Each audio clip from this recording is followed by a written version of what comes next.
It is 7 o'clock, ladies and gentlemen. Air quality alert for the state until 11 p.m. this evening. Although, I guess that would be tonight, not this evening. Although the air quality will improve by this afternoon, so that's good. Then it's all about the heat with a brief break on Sunday, followed by the hottest of the stretch next week. Today, mostly sunny, breezy, and warmer with a high of 83. Tomorrow, sunny with a high of 94. Sunday, not as hot with a high of 86. Yeah, I mean, Sunday, Monday, Tuesday, Wednesday, they're talking sunny, hot, and humid all 3 days, 92, 93, 96. So a lot of sun over the next 7 days. I got to be honest with you, I have not noticed the smoke. You guys notice the smoke? I was going to ask you guys, am I the only one who's not affected by this? But I'm glad you guys are not either. It's almost like I keep going to trying to remember in my brain. I know. And I've seen a lot of fog lately because it's been cooler in the morning. Yep. And I'm going, is that? Nope. No. That's not it. People say, I can smell it. I can't smell a damn thing. No. I don't see anything. I don't smell anything. What the hell? Yeah. I was supposed to go on a jog the other day with a friend of mine, and he goes, I can't go outside in this air. Oh, God. I was like, our parents used to smoke pilot hackers in the vehicle with the windows rolled up. Oh, yeah. With us in the back seat. You can't handle a little bit. I don't even recognize the smoke, but really? He's like, oh, dude, I can't do it. Not Did you get with him this. to go? No, of course not.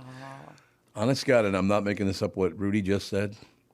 From the time I was about 2 till I was about 8 when my dad finally hit the road, whenever we went anywhere, I never saw them because the smoke was so thick in the car, you couldn't see anybody. Absolutely. Like, jeez. The second this stuff started happening, I told somebody, I was like, I can definitely tell your parents didn't smoke. Because everybody who had parents who smoke, this stuff does not affect us at all. Not in the least. I love the smell of smoke on people. I do too, actually. Because it's like, it just reminds me. I mean, my Beverly used to smoke, which is so wild because she's like a health freak, but she used to sit on the porch and smoke, and it just reminds me of so many good memories. The only bad memory about smoking I ever had, I'm not kidding, I went up to Bayfield, going with his friends, had a sailboat. We went on a sailboat, and we saw, I think the Bayfield Inn or the Bayfield Restaurant or something. Mm-hmm. Really good place, right? And I had never experienced this before, so I went what the F? And I didn't mean to. But this woman was talking to her husband, and all of a sudden her husband goes, yeah, you're absolutely right. I'm like, what the hell? I had never, the electrolarynx, I think it's called. Yeah. I had never heard one before, and I'm like, what the hell is that? It'll throw you off. It threw me off then. And the guy was very understanding. He's like, don't worry about it. Everybody does it. I'm sure, right? Because he's the one living with it. It's funny when something like that happens, and you're like, have a normal face. Like, you're just so shocking. You're like, please be normal right now, Brittany. Please be normal. Oh, yeah. Oh, yes. Sounds great. I can have a conversation and not be weird right now. And you know what one guy actually did? I told that story to. Because he had one as well. You don't see those anymore. They must have done something else because I don't see them do that anymore. Even when I was doing clinicals, I didn't see one at all.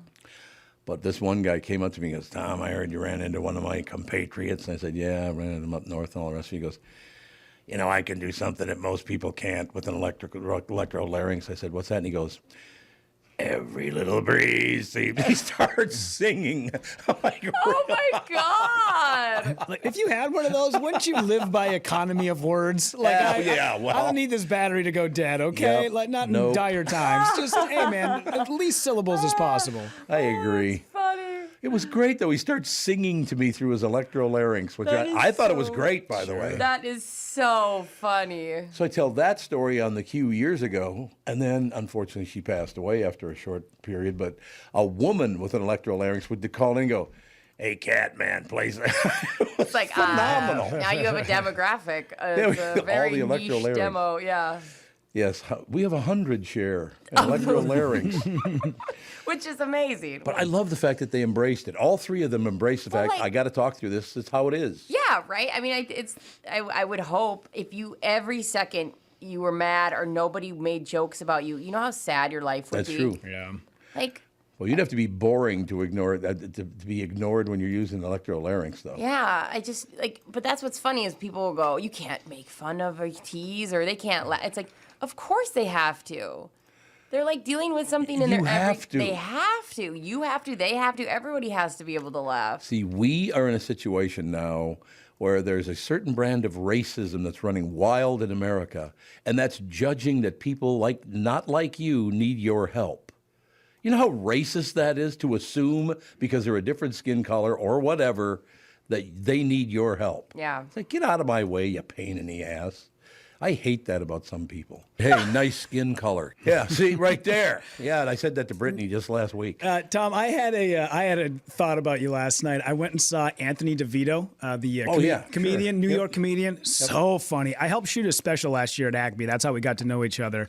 And he's in town this week, so I went down there, and his new hour is so good. But he told this joke last night, and I thought, oh, I wish Tom was here. And I'm going to butcher it. I apologize.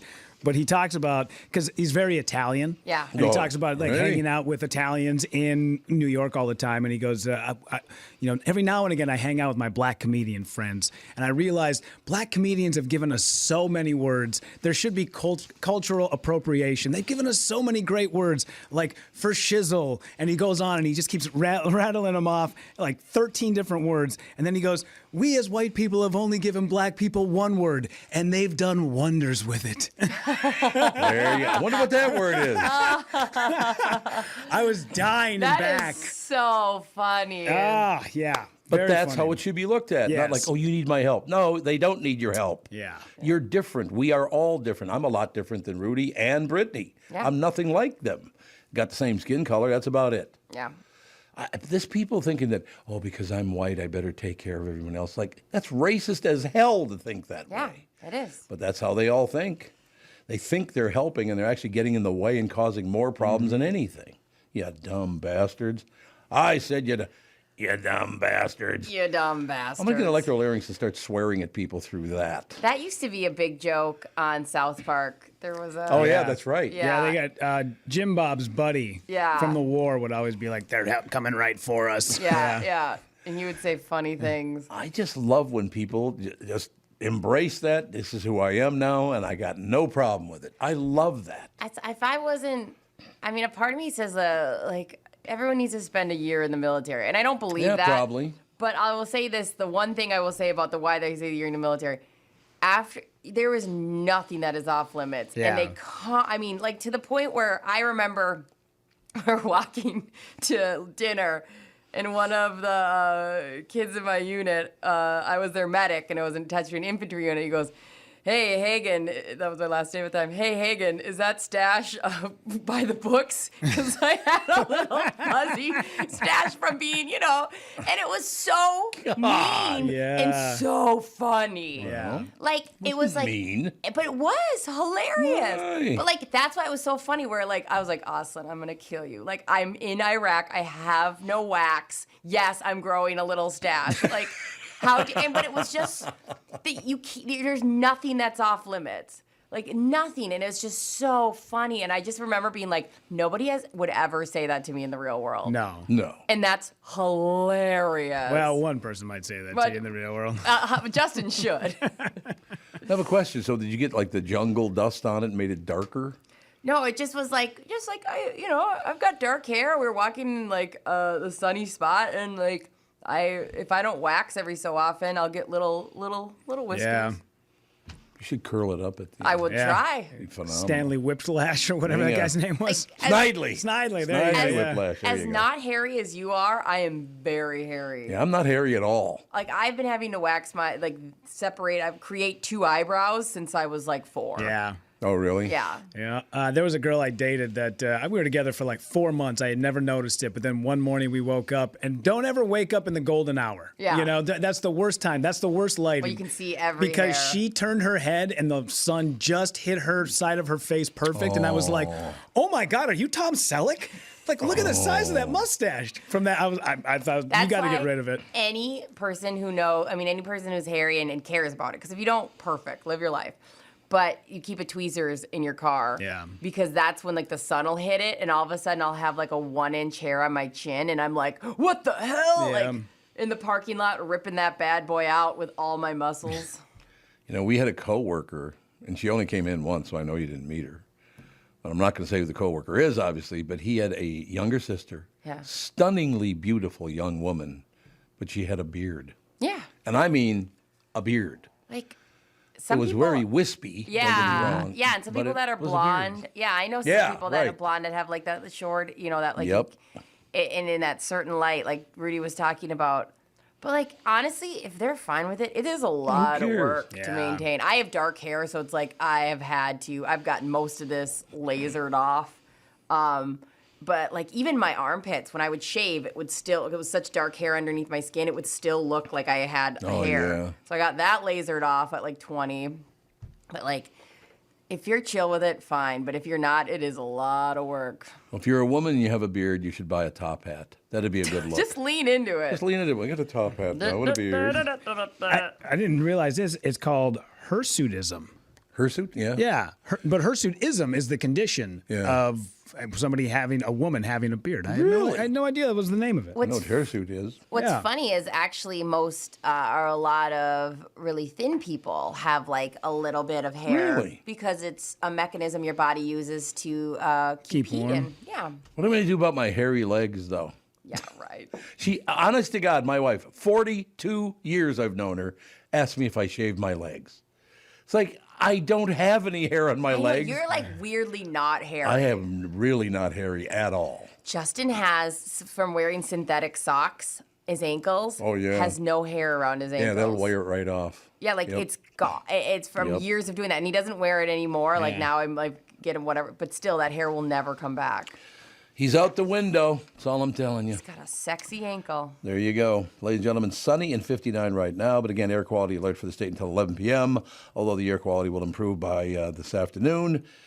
And then it's going to be mostly sunny, breezy, and warmer, high of 83 today. So sunny and 59 now, 83 and sunny later on today. We'll see how the air quality is. I didn't notice anything. We talked about this already, but none of the three of us noticed anything on the way in that it doesn't seem smoky to me, and it doesn't smell like anything, but maybe you smell it and I can't because of my non-hairy legs. Is that what the cause is? Do you guys have to pluck ear hair? Oh, God, yes. Really? That I have. The nose hair, I swear to God, I could cut it 3 times a day for Christ's sake. I don't get too bad at nose hair. I'll get random little ones shooting out and I'll pluck them. Yeah. But like, I think there's an age you hit. Have you hit it, Rudy? Have you hit ear hair? Ear hair, no. I just noticed that I get nose hairs that kind of hang down every Peek now out, and again. yeah. Like I got to get out the DeWalt chainsaw to be able to get them out of there too, because Oh, they yeah. come out of the crevice. You gotta pluck. And you got to figure it out. So I do have the like the little. It's almost like a razor, but it's got like a little like a post on the end that you Yeah. put into your nose, and Yeah. it shaves it down. But it does.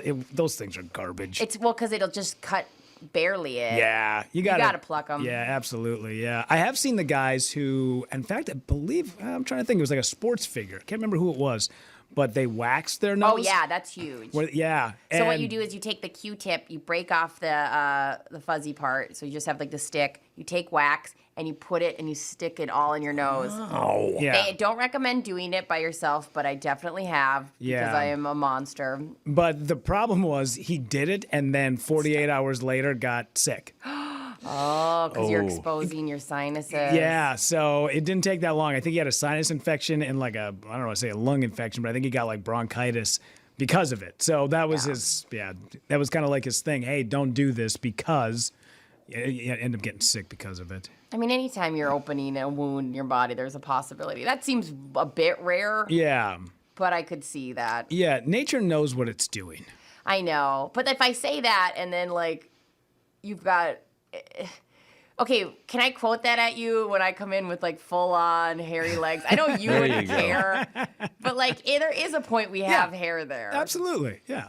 Yeah, nature knows what it's doing. It's not okay to not take care of it. See? Let me Look at amend the- that statement. What was the reason for leg hair? I never did understand I think, that. honestly, hair just wicks away sweat. Like, Yeah. it's, you know. But who cares if you got hair and the sweaty legs? Who cares?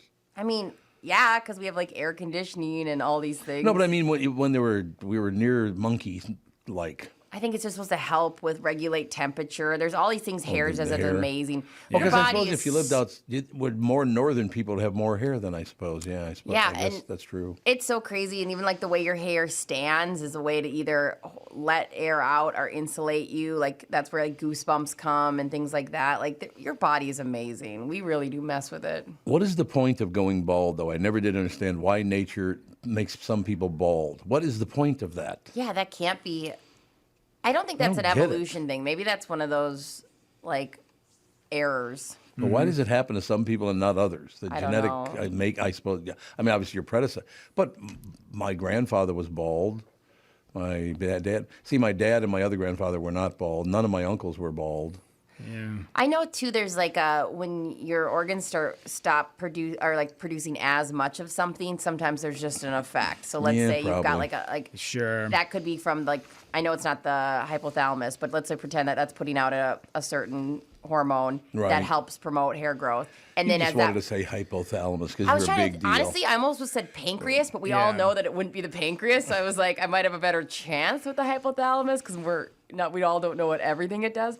But once it stops putting out that hormone, a lot of times it'll be. So I'm sure it's that. It's like a human defect. It's like a cleft palate or liking REO Speedwagon. One of those things. There you go. Yeah, I wouldn't say that cleft palate oddity thing too many more times, or we'd have people knocking at the door. They're going to like that. Well, yeah, but it is an oddity, is it not? I mean, it's a, yeah.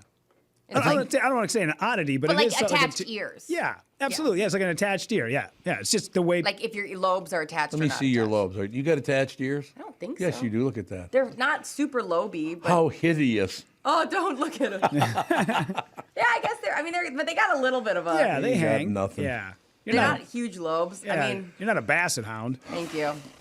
I appreciate that's the nicest thing you've ever said to me. You're welcome. Boy, look at the time as we got to move on, ladies and gentlemen. It's Tom Barnard for Power Lodge and Miller Marine. Attention all power sports enthusiasts. This August, we invite you to celebrate with Power Lodge as we hit a major milestone, 25 years of bringing action and excitement to Minnesota as your go-to destination for all things marine and power sports. To say thank you, each of our locations will host a local community appreciation day. Join us in Brainerd, Ramsey, Onamia, Sauk Rapids, as we roll out the red carpet with delicious food, amazing prizes, fantastic giveaways, and unbeatable special pricing. As the grand prizes, we'll be raffling off a variety of Polaris ATVs and snowmobiles. Check out powerlodge.com for event dates nearest you. And that's not all. Throughout all of August, as a matter of fact, we've got something special planned. Follow us on social media as we unveil 25 days of deals on the latest off-road and on-road vehicles, boats, and supplies from the top brands in power sports. That's right, 25 days of back-to-back incredible offers.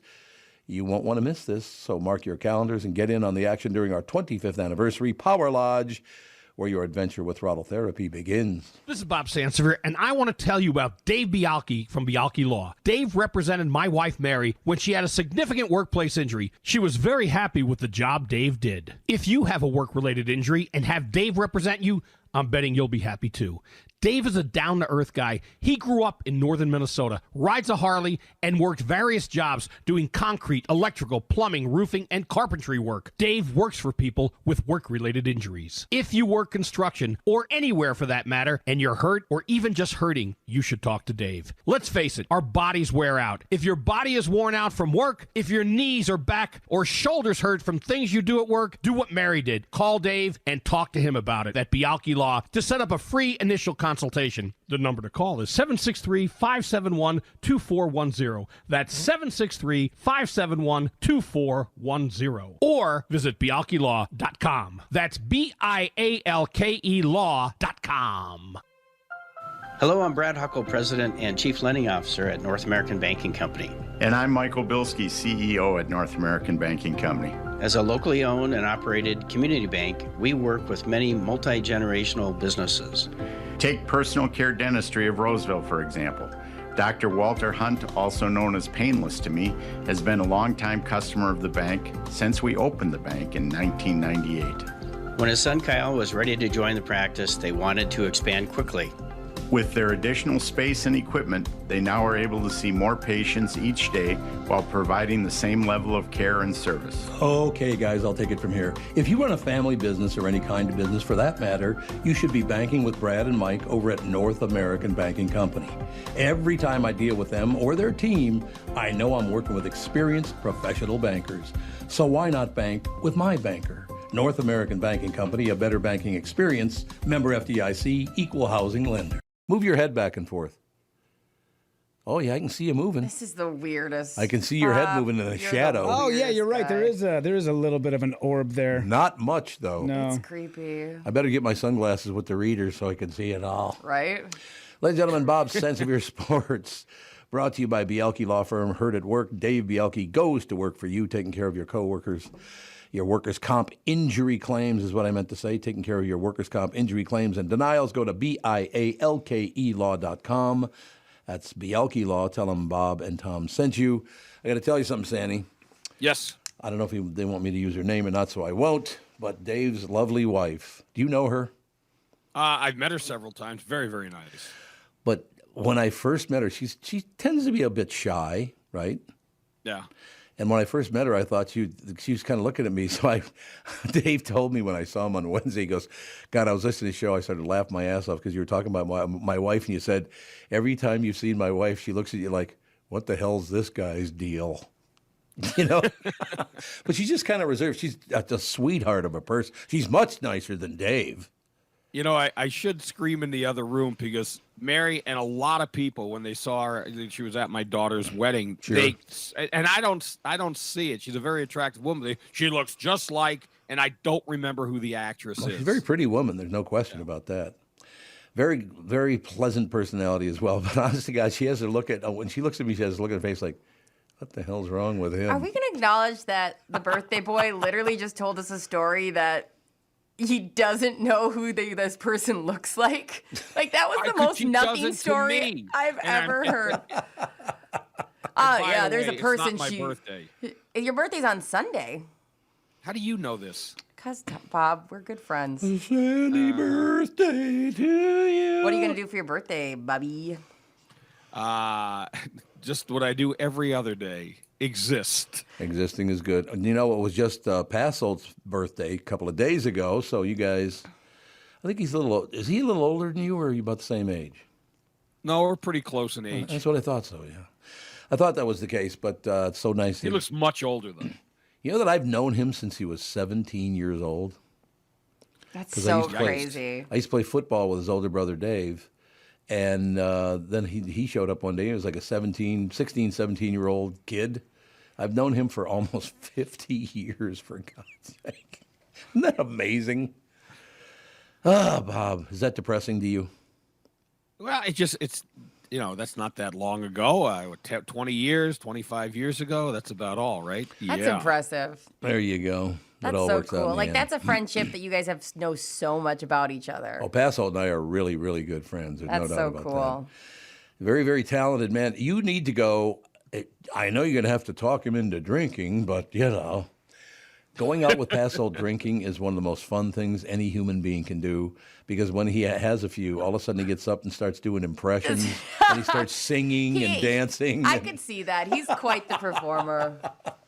Let me tell you, baby, Sammy Davis Jr. Only he does a really good impression of him. He would do all these people from, like, the Dean Martin era. That's funny.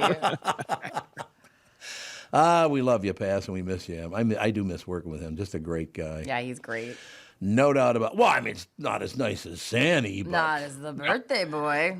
He was, by the way. The Channel 11 guys were all fun to be on the road with. Oh, yeah. Him, and even before him, I mean, even Tom Ryther. I remember this is one of my first years covering the team. It must have been the first year. We're in Miami, and the media all winds up at the same place. So some guy walks up to him, and Ryther had on, what are those, pocket protectors, the little for the pens? Oh, sure, yeah. He walks by, and then the guy comes back, and he points and goes, "Not cool, man, not cool." You know what I always notice? Maybe you guys have had the same experience, but maybe not. There's a possibility, but that I might annoy more people than you guys do. But no matter if I had a friend working at Channel 4, Channel 5, Channel 9, Channel 11, doesn't matter where they worked, there was always at least one person on their air staff that hated my guts. It was hilarious because I would show up to hang out with my buddies and we're laughing. Like, I'd hang out with Passolt and Ian Leonard, who's a great guy, and we'd be laughing and joking. And all of a sudden, one of the other pukes would come by and be like, yeah, it's good. Okay, I have a question. They may have actually hated you, but, like, I did notice this in media, like, probably maybe 10 years ago, that some people on radio and on TV are so uncomfortable with actual interactions that... Yeah, possibly. That, like, they just don't even know how to be. Because I'm always like, why does this person hate me? And I'm like, oh, no, they're just, like, if they don't have a mic or a TV in front of them, they can't interact. Well, a lot of times we're not talking about them. Yeah. So they don't know what to do. That's true. So I just have to lean into that if I want to be their friend. Yeah. All right. Yeah, I mean, I could literally name somebody at 4, 5, 9, and 11, at least one person at each station. It's like, goddamn Bernard. Now, does it cross sexes or is the same sex? No, it's always a guy. Yeah. It's always a guy. Yes, I mean, not. I'm sure there are some women. It's all based on politics too. By the way, it's extreme politics on their end. But it assumed politics. Like, it's I know. usually On the my side, you mean? Yeah, like the I agree. reputation of what you believe. I mean, I've had people say crazy things to me because of what station I've been on, and I'm like, listen, I don't even close. I get, you know me, I'm too lazy to be political. I don't know. You know, we decided last night that if I was going to vote for president this year, and I still don't know who the hell I'm going to vote for, but what I settled on last night was RFK Jr. and Ramaswamy for vice president. There you go. Very popular pick. I guess our RFK Jr. has been coming around blasting people left and right, and I guess he's pissing off just about everybody. That is your kind of candidate. That is my kind of candidate right there. Piss off everybody. I don't know. I don't pay a lot of attention to that. I haven't seen him do any speeches. Did he get nuts in his speeches or something? I haven't seen that. No. Well, there you go. See, that's good. But He's an interesting. I mean, he does have some opinions that people claim are out there, but I mean, he's an old school Democrat. His family, they are not part of this progressive, or he's not one of these progressives. No.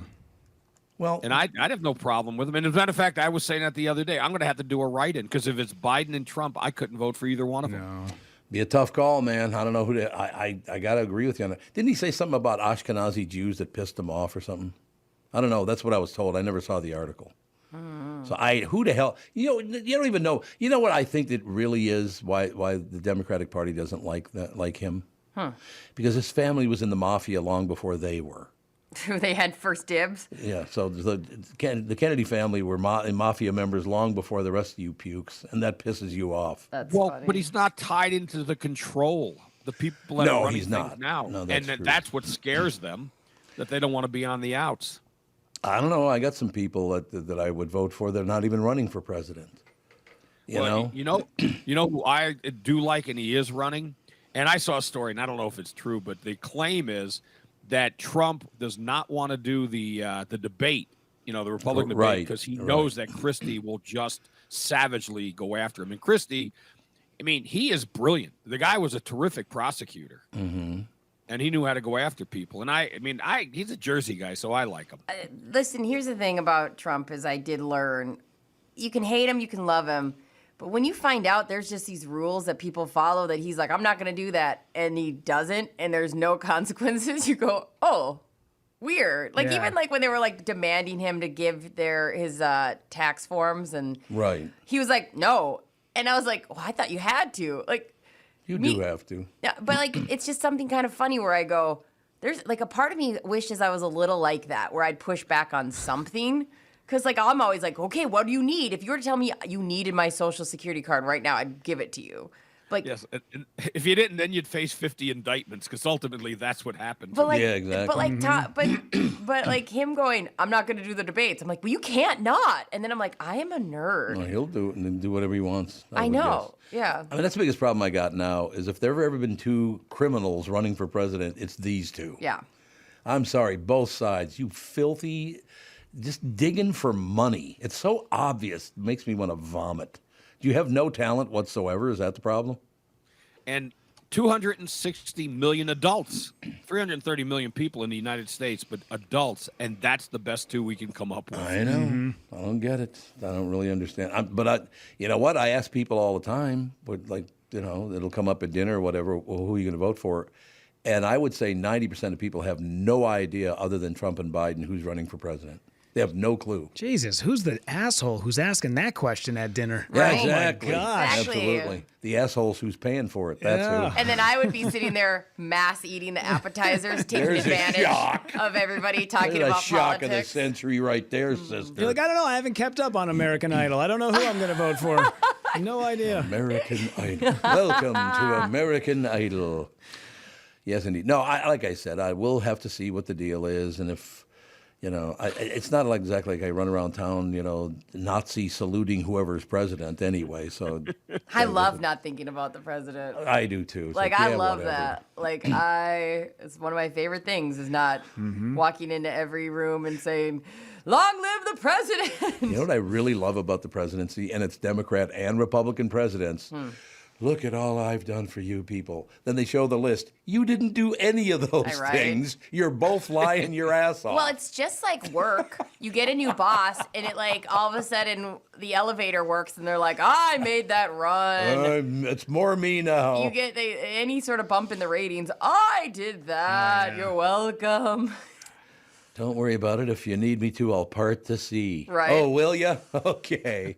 What a bunch of frauds. That's another thing I gotta do. I gotta start taking credit for wins, but I have so few. That's the problem. Plus the fact you got the Twins. You can't really talk about their wins, can you? Oh, the Twins. Hey, 4.5 up, so. And by the way, because you have worked for far more than I have, Tom, but how many people would you say when you think the gap from talent to arrogance level is just it's like Grand Canyon-esque? Did you see what the millennials had to say about the average income in America yesterday? Oh no, the Beverly Hills teenagers. Well, the Beverly Hills teenagers. Yes, that's very. what it was. Okay. Yeah, make sure. Bob. Beverly Hills teenagers were guessing what an average income for an American is, and guess what they thought it was. We had to be over $100,000. Oh yeah. Yeah. Lowest end was $250. Real quick, before I know, Bob, you're not going to be able to hear this, but I do have a little bit of audio of these kids great. actually Amazing. talking about it. Yeah, here you go. That's amazing, Rudy. How much do you think the average American makes a year? Maybe like 400K. How much do you think the average American makes a year? I don't know, maybe like $500,000. How much do you think that the average American makes a year? 90 to 100K. How much do you think the average American makes a year? 200,000? 250,000? 250. The lowest was 90. Yeah. Which is And what amazing. is it, like 57? What's that? Oh, it's not that high. 57? It's not? It says here that the median worker brings home around $54,000 a year. 54,000. So, Bob, It's gone I'm up sorry. considerably. Bob just called me a liar because I was off by $3,000. I know. I was like, that was really okay. close. The last time I looked, it was in the 30s, like the mid to high 30s. So No, it has gone when up. was that? Yes, The it turn of the was. century? Oh, my Just a few God. years ago. Bob. Well, I mean, now everybody, if you don't make 20 to 25 bucks an hour, Yeah. Tom, Bob is acting like such a Leo right now. Big baby. Picking on wait a Sandy. minute, she just leaned forward. I can see the stash. Right there. Oh, that's cold. You know what, Bob? I was thinking in my head, That's you all. might be the only other person in my life who would call that out. That You would know, be- this goes back. I was dating a girl in high school, and she was a redhead, and then she shows up one day, and I go to pick her up, and I go, "What'd you do to your lip?" Because she dyed it blonde. yeah, which that was it huge. doesn't- You'd bleach. That was a big God. thing. And it was so funny. We were like, yeah, because I've got like such long hair that if I don't wax it, bleaching it would be hilarious because it would. But we did that. There was another thing too. Well, what do you do? electric Electrolysis? shave. Do you shave it off? Well, like I give lasers, so it lasers off so it doesn't grow back. But then once you have a baby, the hormones kind of like kick that back into gear and you get more, you have to redo it. Liar. But then you can wax, you can pluck, you can shave, but then it comes in really obvious. Thick. But You look there's- like Tom Selleck. Right? Like it's like you get this little like, it feels very obvious, kind of like gruff. But yeah, there was another thing women used to do. They used to bleach their mustache. Oh yeah, wear those clear bra straps. Do you guys remember that? Yeah. That was another thing that we used to pretend people couldn't see. Clear bra straps that were just plastic. Why would you wear those? Because it was clear, you couldn't see them, but you Don't they have could. bras that hold themselves up? Well, they have strapless ones, but you don't want to wear those for Oh, you very don't? long. No, Oh, they're okay. pretty uncomfortable. Oh, okay. Because they have to be tight enough. So, I thought when you're talking about the bra, you suddenly go from mustaches to bra. You like put it across your lip to hide it. Yeah, there you go. which is another There you have tactic. It's all true. So, Sandy, we got to talk a little sports while you're on since you only got about 5 minutes left. But I don't know that I want to. Well, I mean, again, keep looking at the 4.5 games. It's an insurmountable lead this year because the Cleveland like sucks. it, They all yeah. suck in that division. And they don't want to win the division. Well, nobody wants to win the division, it seems, including the Twins. Exactly. They'll give you maybe 4 or 5 good games and 4 or 5 bad games. They are on that sort of rhythm. So we'll see what they do. This is a team they should be crushing coming in. Pittsburgh, the team, 9 games, whatever it is, be it below 500. But that's also the team where they lose 4 straight. I know, Bob. It's situation. How you're up 4-0 after the second inning, something like that, and you end up losing 8-4. How? They are confounding, and it's got to be. I mean, if you are a Twins fan, it just must drive you nuts. It does. It's horrible. And then, the Vikings, if they do something, now, obviously, they got this preseason game against the Titans. They've been scrimmaging against them. They play them tomorrow. But people don't get worked up over an exhibition. You can't, because they're not going to be seeing the stars. Yeah. And, I mean, I try to watch it to see what's going on, but it's incredibly boring. By the second quarter, you just want to click it off. I know. It's going to be a tough year for sports again, isn't it? I hate this effing team. Well, maybe the Twins will win a game finally in the postseason. Yeah, maybe one game in the postseason after 18 straight losses? Yes, 18 in a row. God, that's almost impossible to do, by the way. It's almost impossible to lose 18 straight games. Well, they had 18 shots at it, so you could look at that side. Yeah. I know. Whatever. This is my team. I love the team, but I do really, really think that it's time for Rocco to go. He just has no clue what the hell he's doing. Well, but he looks at the analytics, and that's what his bosses want him to do. Yeah, I got your analytics. He follows the graphs. Now, let me ask you, because I was talking to someone yesterday about this. Gophers open in like a week or so against Nebraska. Has there been any talk that you've heard about the Gophers? Nobody cares. No one cares. You're absolutely right, Bob. And I used to be a huge Gopher football fan. I mean, already I think PJ Fleck, people are worn down by the guy. I mean, I don't know anyone other than his players who applaud when he comes into the room. He's just and the ego on this guy, he has to be the first one running out on the field. Do you think someday, many years from now, when I do drop dead at my wake, they'll say, he was a young boy the last time the Gophers won the national championship and haven't won it since. Oh, no. Do you think they'll throw that in there in the eulogy? Probably. Honest to God. And he left us wishing the Vikings would win a Super Bowl. How about your North Stars, your Minnesota Wild? Could you ever? It's the state of hockey, for Christ's sake. Win. And the Twins, sadly, they went 54 games in a row in the postseason without a win. Without winning. Tom saw it all. Yeah. Last night I was hanging out with some comics. We all had hats on, and one had a Twins hat, a Wild hat. I was wearing my Brewers hat, and another guy had an Oakland Athletics hat. Oh, hey. And I looked around and said, do we hate ourselves? Why do we follow these teams? Right? They are such garbage. What are we doing? That's why I'm wearing the 10-spot hat today, baby. Look at that. 10-spot. Now we're talking.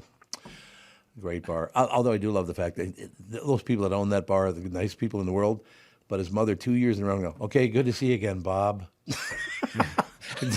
So the son's a big fan, and the mother, she's a sweetheart, just a really sweet woman, but you can tell she's not really a listener. She pretends to be, but okay, Bob, we'll see you later. I said, were you talking to my dad? Is that what you're doing? So anyway, Sandy, I would love to follow the Vikings, but they wear me out, Bob. They really do. Well, let's see what happens in the regular season. Yeah. The defense supposed to be a lot better. We'll see. Now, I'm curious to see what Alexander Madison will do. They tried to sign this Kareem Hunter. They had him in. And if he came in, he'd be the number one back. It wouldn't be Alexander Madison.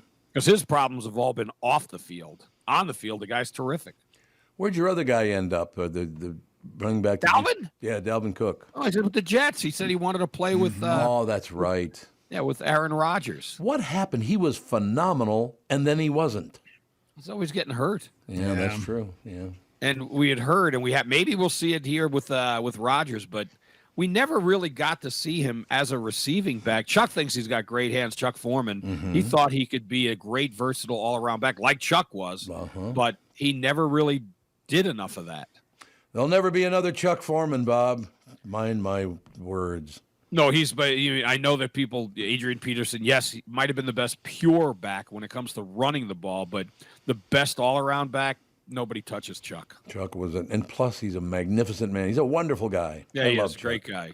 And the best stat about him, well, he led the NFL in over a 3 or 4 year period in receptions, and that includes wide receivers.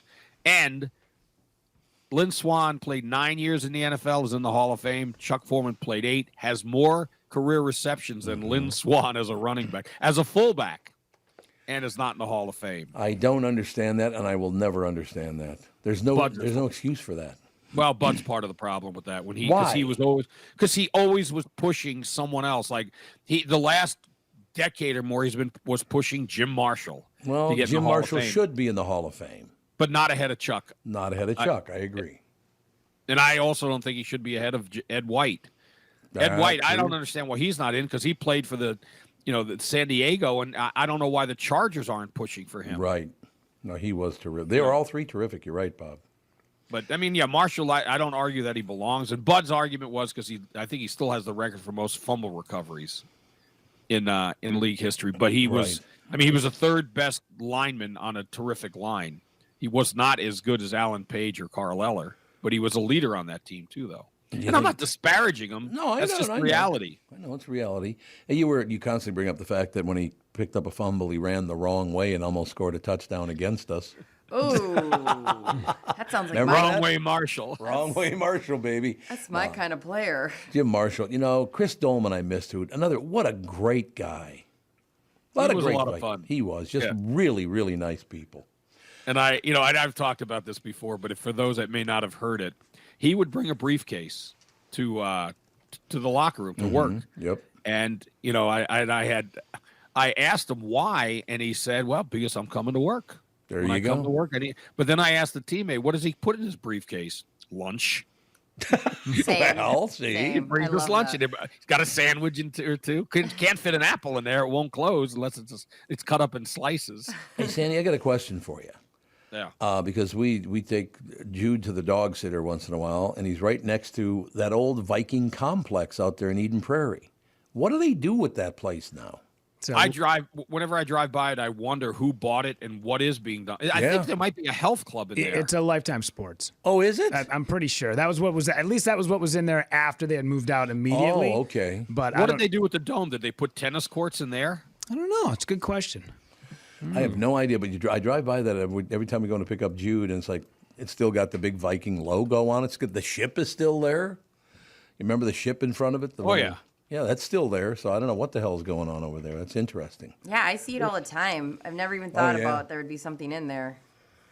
They had remember when I can't remember the guy's name, but he was a squatty little tomato-faced guy that was running the team.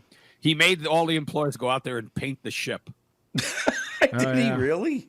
Yeah. What was his name? He was around for just a few years, and I think that they realized he was a little nothing in a suit, but he didn't do anything to help this team. But who has? It looks like inside that dome they put a soccer field. Oh, there's a soccer field in there. Okay, there you go. And then there's a dome and there's also like a kind of pointed roof hut there, something, not a pointed roof, but a creased roof. Mm-hmm. And I don't know what the hell that is. That used to be a practice field, I know, so I don't know if it still is or. Well, that's the field. I think that. So that is the field. Right? It's not. So, but it's not really domed. Then it's kind of like got a. No, maybe I missed. But when I called it a dome, they had they did have a dome back in the 80s, but that was tiny. It was like half a field. But this thing it's huge. I mean, it was nice. Yep. So there's a soccer field in there now. That's what it looks like here, yeah. Mm-hmm. Does Messi play there? Or do I have to go out and watch him? I don't know. This feels like it's more so for like middle-aged dads who want to bring their kids out there and kick the ball around for a little while. Well, that's good. That'll work. Yeah, what the hey?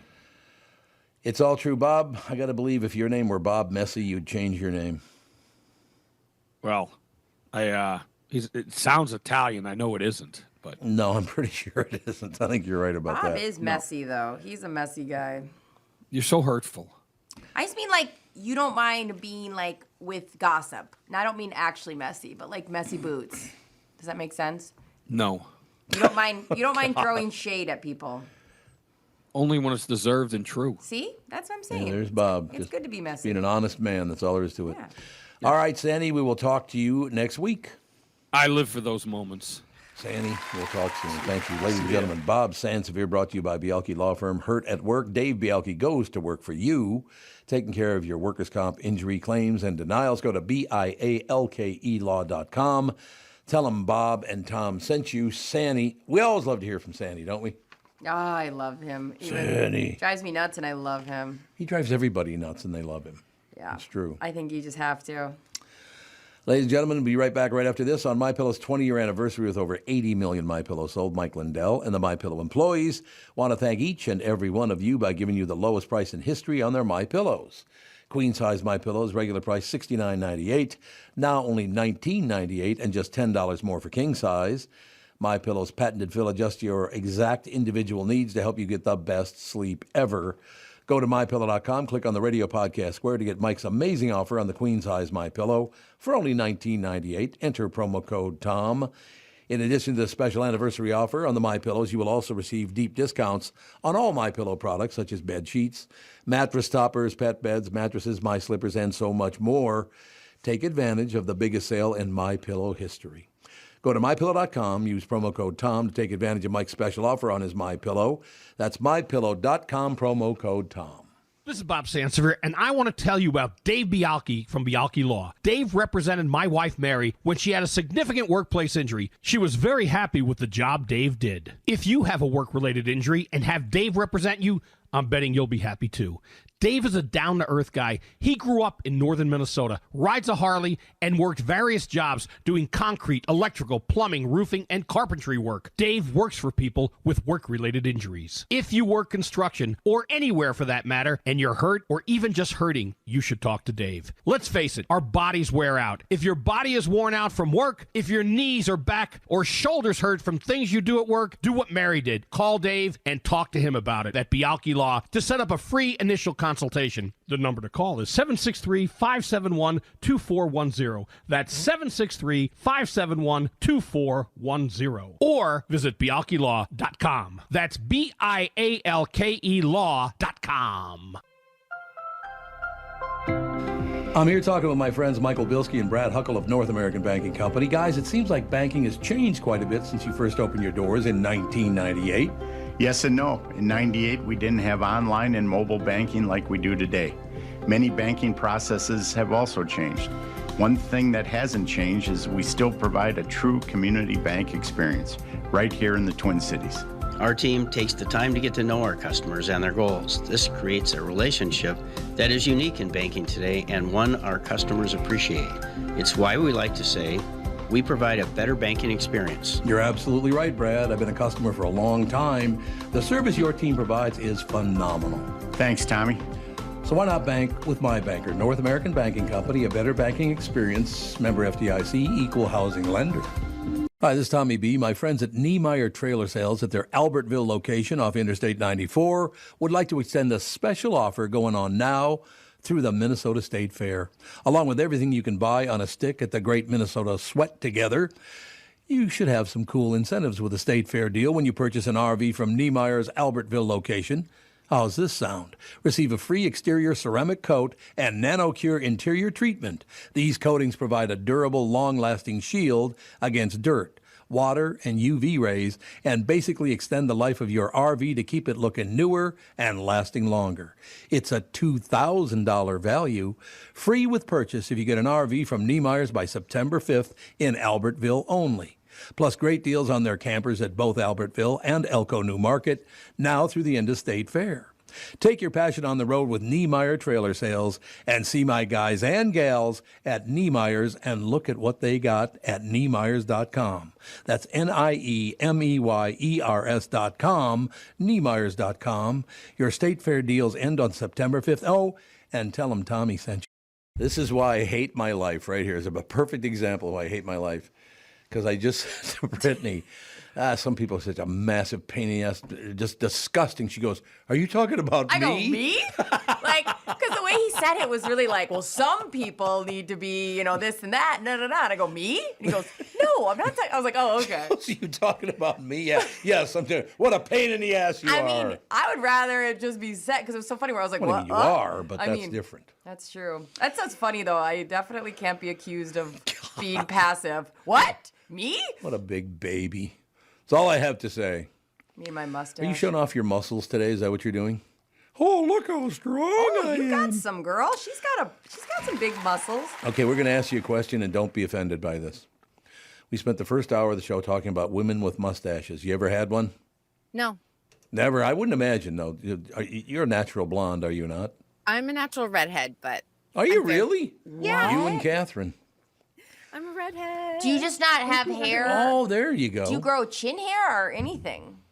No, I'm not very fuzzy. Okay. Me either. We talked about not that. very fuzzy. I'm a very hairy person. Yeah, no, but I'm a natural redhead. I dye my hair blonde because I work more as a blonde. Did you know that they think now within a decade or maybe a decade and a half, 15 years, that the redheads may disappear? This current generation of redheads may be the last redheads on Earth. Wow. I'm like a unicorn. Yeah, you're like a unicorn. That's you and Catherine are a unicorn. Exciting. What kind of red are we talking about, though? That's true. Is it yes. is it crimsony like? That's Kristyn? true. Yeah, is it your hair kind of more crimsony, or is it like that fiery orange carrot type of hair? When I was a kid, it was like more fiery orange, but I would say now it's strawberry blonde. Oh. Carrot top. Because you can kind of see it in your I can go out in the eyebrows. sun, and it just bleaches out right away. And you can kind of see in your eyebrows like a little bit of tint. I can see that. For sure. Yeah. It's my parents are both brunettes, so I have that recessive gene that my grandfather had. Recessive. So we went to but my brother's a redhead as well. So my mom, when we were kids, and she would take us to the grocery store. Kid you not, she used to get questions like, "Oh, did you adopt them together?" Oh, funny. We went to a birthday.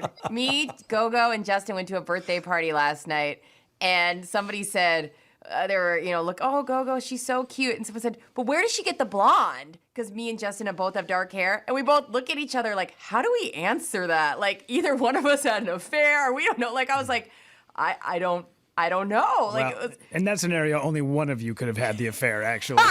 True. Very true. Well, and we did IUI, so who knows what got mixed up in there. But it was just so funny. We were both I don't know. I don't. And my family, they're all like olive skinned. Look at me. I look at the sun and I burn. So you just don't know. Genes are a funny thing. Indeed. You know that I was born a blonde, but my hair turned gray like when I was 24. That's wild. It did it.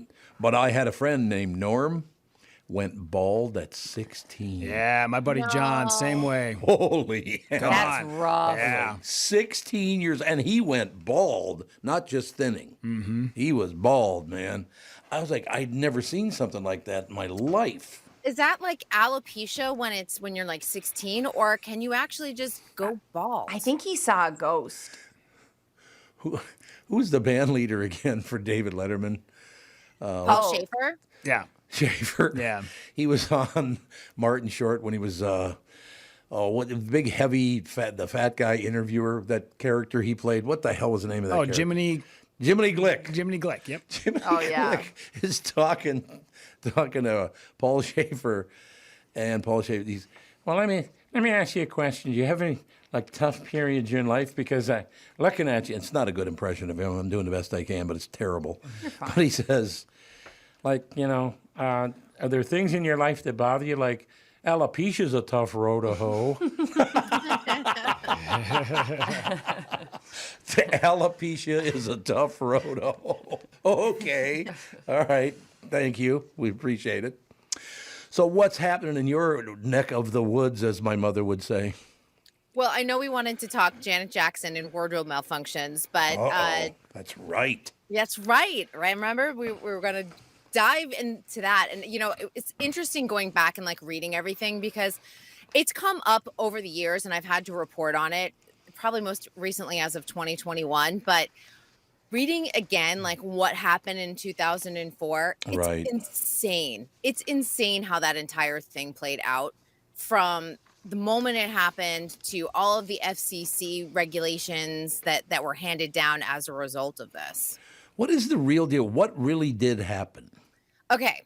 And this story kind of gets like all muddled over the years. Yes. Yeah.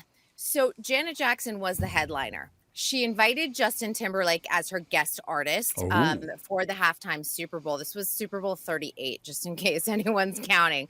But what was interesting, they were doing the song Rock Your Body, and the line that's the controversial line is, I'll have you naked by the end of this song. So they did come up with a bit. And the bit was that he was going to rip, like she had like this like leather bodice on with a red bra underneath. And it was sort of like a tearaway where just the red bra would show. So like the leather bodice section on the bra would come off. Mm-hmm. And you'd see just like a lacy red bra. Not that scandalous or anything else like that. And everyone was saying, well, this whole thing was planned to show the nipple and everything else. If anybody knows the Jackson family, they grew up as Jehovah's Witnesses. Right. Janet Jackson was never going to show her nipple on TV and embarrass her family. It's just not Janet. If anyone knows her, worked with her, knows her history, it's not possible. But what Janet did do, Alexander made the whole outfit. She had it altered from sort of like the tearaway to fit her better. And the costume designer that did the alterations, it wasn't Alexander McQueen, did some alterations that when Justin, probably in the adrenaline of the show, ripped it, it ripped off the red lace bra as well. And underneath, we saw her little like nipple halo situation. Mm-hmm. But it was so fast. It was less than a second. And people were like, my kids are traumatized. I'm traumatized. Right. But let me tell you, it was so fast because they moved away to a wide shot. You had to go back on your TiVo and rewind it and pause it to actually see the nipple. Yeah, I never did see the nipple. You're right. No. You would have to go back and rewind and pause and watch it. Your kids were not traumatized. They did not know it happened unless you told them it happened. Well, Andy was traumatized. He kept saying, are there any other pictures of that you got on TV? No. I want more. Can you frame it for me? Exactly. Yeah, there's a famous bit that Lewis Black does about that. Love Lewis where Black. He said, he goes, I watched it, and as it happened in real time, I thought, I think that woman's nipple just popped out. And then didn't think about it again. And then I woke up the next morning and the world lost its mind. Every newscaster on the planet was going, let's rewind it. Look at that nipple. Let's look at that nipple. Rewind it. We need to see it one more time. Maybe that's where kids got the idea that this was bad. Your kids were, and it's exactly what you're talking about, Kristyn, is that people blew it up way bigger than what it needed to be. Yes. They always do. And the aftermath of this is ridiculous. And it goes back to a villain who we didn't know was a villain until years later, the head of CBS at the time, Les Moonves. Right. And horrible human being, by the way. Horrible. The fact that Julie Chen, who is now Julie Chen Moonves, after this whole happened, she added his last name to it. She doubled down on her marriage. But after he had sexually harassed multiple women, blacklisted women, including Janet Jackson, left with a golden parachute, of course, because why would you sit there and not send them off with lots of money? She's still married to him to this day and still hosts Big Brother. But for Janet Jackson, all of her music was blacklisted. That goes from everything on MTV, because MTV was owned by Viacom CBS at the time. You have all of their radio stations. They own the Grammy Awards. This was a huge deal because she also had an album coming out, Demita Joe, and she was trying to promote it. Now, Les Moonves said, you have to all, Justin and Janet, you have to apologize. And Justin was like, we gave you what you wanted, but we're so sorry if anyone was offended, blah, blah, blah. And Janet did not refuse. Justin was allowed to perform at the Grammy Awards. She was banned from the Grammy Awards. Oh, God. Years. Oh, years, God. Years. The FCC handed down fines to CBS, which in 2011 were completely wiped away because they were saying that wasn't justified. It went all the way through the courts, believe it or not.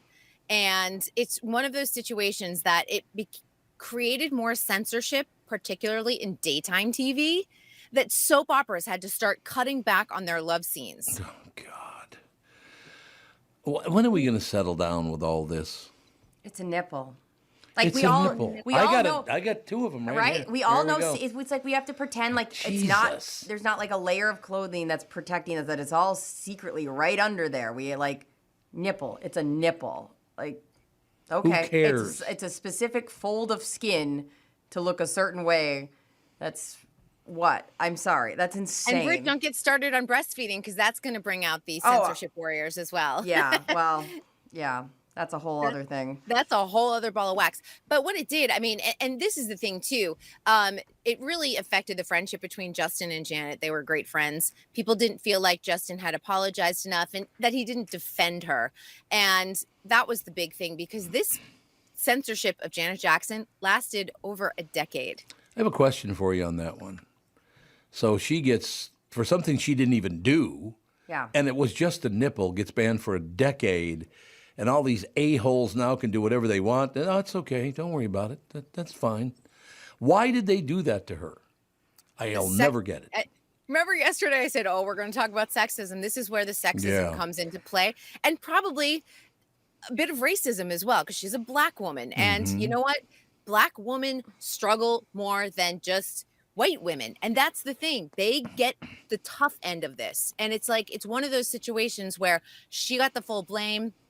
Oh, she's the one who planned this. She's the headliner. Had Justin maybe come to bat for her a little bit more and maybe accepted at least equal blame for this? And, you know, there's also a history there. Like when we look back, Justin and Britney Spears were, you know, dating and she cheated on him and he really leaned into let's make her a monster. Like there was a history of him conveniently going dark when like if you're a really good guy that we claim he's this great guy, you would step up, Tom, and be like, let's knock this off. Hey, whatever. Yes. I think we all know that a good guy or a good girl defends people and stays in the conversation, but he always found himself being the golden boy and things like that because he had this tactic of I'll just ride it out for a little bit and hide and you know, make sure I show my face on Fallon and goof off. And I will be on top. I have a question for all of you. Yeah. So what was that, 10 years ago that happened? 2004. Holy God, that was almost 20 years ago. Wow. Yes. Oh, my God. That seems like it was about 7-8 years ago. February 1st, 2024 will be 2 decades since that happened. Okay, so still under 2 decades, though. 19 years ago, a woman gets banned for 10 years because one of her nipples showed. Yeah. But then the very same people who had that thought decided it was a good idea to show pictures of men's dicks to kids in 6, 7 years old. How did we go from one to another? Wait, what is the dicks thing? At school. This to people. On some of the school systems, they're showing naked pictures of grown men and women to 6, 7, 8-year-olds. What school system is this? You guys better start watching the news more, I'll tell you that. Yeah. That did happen. Oh. I'll get back to you some other time, but this is what I'm saying about it. As long as we get to make the call, we're going to do whatever we want. Oh, so you're really successful there, are you? Well, now your nipple showed, so we're going to ruin you for 10 years. Yeah. What is wrong with you to do that to that woman? I don't know. No, it's really disgusting. And what's interesting about this is then when the New York Times did a documentary called Reframing Britney Spears in 2021. Some of you may have seen it. It's on Hulu. Justin had to come out and issue another documentary because... apology, excuse me. He had to issue another apology because everybody on social media was going, not only did he do this to Britney, because Britney, you know, he sat there and sort of destroyed her character. Also, by the way, went on a radio program and talked about how he took her virginity. Yeah, just that was disgusting. a whole other thing. I mean, really disgusting. I know. Like, it's so gross. Which was a part of the documentary was replayed. But then people also started then revisiting the Janet Jackson situation with the wardrobe malfunction. And he, you know, was saying, you know, I have to do better and everything else. But he was still apologizing as of 2021. And by the way, he's married to Jessica Biel and very publicly cheated on her with his co-star while she was home pregnant. Yeah. And this was like 2000, I want to say 19. It was right before the pandemic. But so people love forgiving him. Like there's something that's just like, oh, it's Justin. It's just, and then now their big thing is they're really putting her, Jessica Biel, in the kind of the limelight. They're like showing her being a quirky one at home and doing videos at home. They have this whole publicity thing where she's doing these TikToks. She's the one front runner, and Justin's like in and out of it. But like they're trying to now get in like the side door of our good graces, and I don't even watch any of those videos. I'm like, sorry, Jessica, no. Did Alex ever tell you the story about when I got her backstage to see Justin Timberlake No. and NSYNC? Did she lose her mind? Oh, this was one of my favorite. This is such a Minnesota thing. She and her friend, well, and Catherine and I went back with She brought a casserole? Yeah, well, that's about it. That's about as close as it is. And I am Was not it yellow kidding. casserole? So the kids would put their hands up, and Alex asked a couple of questions, whatever. Then her friend, and I won't say who it was, but she was from Elk River, Minnesota. So she leaned a little more into the old Minnesota accent. Yeah. And I will never forget the look on Justin Timberlake's face. She looks at him and goes, "Can I ask you a question?" And he goes, "Sure." She goes, "What's your guys' favorite foods?" He goes, "What?" He goes, "What's your guys' favorite foods?" He goes, "What is she saying?" What is He could not What's your guys' understand favorite a food? word. Like, and he's like, I'm not trying to be rude, but Tennessee, you would think even with the southern accent, he will hears thick accent. somebody translate this child for he me? could not understand anything she said. And also, can you imagine her so nervous to ask this question? Exactly. And She he's saying was- what over and over? Like, She would have been about 12 then. That was about 20 years That's ago, so right? cute. that's so What's your guys' cute. favorite foods? What? You and Catherine die about Oh, that. we were laughing so hard, I thought I was going to pass out. That's Something at 12 too, you would ask your like Right? favorite star, you know, like I'm so Oh. excited, like, oh my god, he likes chocolate chip cookies. I like chocolate chip cookies. I'm so happy I was there to see that. I will never forget it as long as I What's live. your guys' favorite? Because he's literally going like, foods? oh, what? What? I'm not trying to be rude, but will you ask for the fourth time? That's so Justin funny. Timberlake. Good job, Justin. Way to go, Justin. That's all I have to say, ladies and gentlemen. It's all true. And by the way, one thing I will not put up with, if they're going to keep going after Janet Jackson, if they ever cut That's the Way Love Goes, I'm going to have to come to Hollywood and start kicking some ass. Yeah, it's a good song. One of the greatest songs I've ever heard in my entire life. She murders that song. She does. She's so good. Do you know the song I'm talking about, Kristyn? I know all. Listen, I own a Rhythm Nation shirt. Oh, that's right. You do. That's and you were right. like, did you sleep in it? I'm like, I do not sleep in Janet Jackson. I proudly wear her out in public. Okay, how about this question? What's your guys' favorite shirt? No, that song is just she kills that song. It's so She good. has so many good bangers. It's She does. like it's amazing. Like you can go through her library and she's incredible. What a talent. Well, that whole family. There's no question about it. She just I played the know. XL. So much Oh, did she? controversy, so much I talent. did not know that. I must have been out of town. I'd love to go. I've never seen her live. Wow, yeah. Yeah, and the last time she was here, I think it was like 6 years before that, and she played I think it was the Orpheum or the Pantages. Oh, It wasn't really? the State Theater. It was one of Really? the smaller theaters in That would downtown. have been amazing. Yeah, how cool would that would have been? Huh. Yeah. That's the way love goes. That's the way I love live right near the goes. Jackson estate up the street. You always do that when you walk by it? Wait, No, but you know what's interesting? When Michael Jackson passed away in 2009, our neighborhood Jesus, was that's 15 years ago. flooded. It was crazy because Oh, sure. everyone was outside the Jackson compound just trying to like get a photo of them like driving, you know, in and out, and you know, it was such a crazy time. Anyone who knows Los Angeles, like Ventura Boulevard is like the big stretch of in the valley, and it was up and down for miles with media vans. It was unbelievable. You know, I woke up a little early this morning by coincidence. You're talking about that, you know, LA and all the rest of it. I woke up a little early. I turn on TV and go, I'll just watch an episode of Dragnet from like 1960. That is such a weird impulse you had. Well, it popped up and I went, I oh, got okay. some time. Let me watch Dragnet. I would never. It's okay. I'll watch that. I watched it. LA is probably about 20 times bigger now than it was then. Yeah. I mean, they're showing the streets. There's nothing on the streets. Right? People are like walking across the street casually, not getting hit Exactly. by cars. Yeah, when they show like Wilshire Boulevard, Yeah, Sunset, yeah. when you see some of the old video footage, it's unbelievable It's because you amazing. sit there and think we're so congested. We're a bunch of strip malls. It's and we're about to have a hurricane. So Are you really? Yes, we are getting a didn't know hurricane that. Sunday into Monday. It is Hurricane Hillary. All right, Kristen, just move back. You guys my have had God. a rough go. Just come back. I got an extra room for you and your husband and your cats. I know. I'm just like, we're all moving in. But yeah, first hurricane that hit landfall since 1939. So welcome to. Really? Yes. And I'm just going to be blamed on climate change, I'm sure, even though they've been happening for 100,000 years.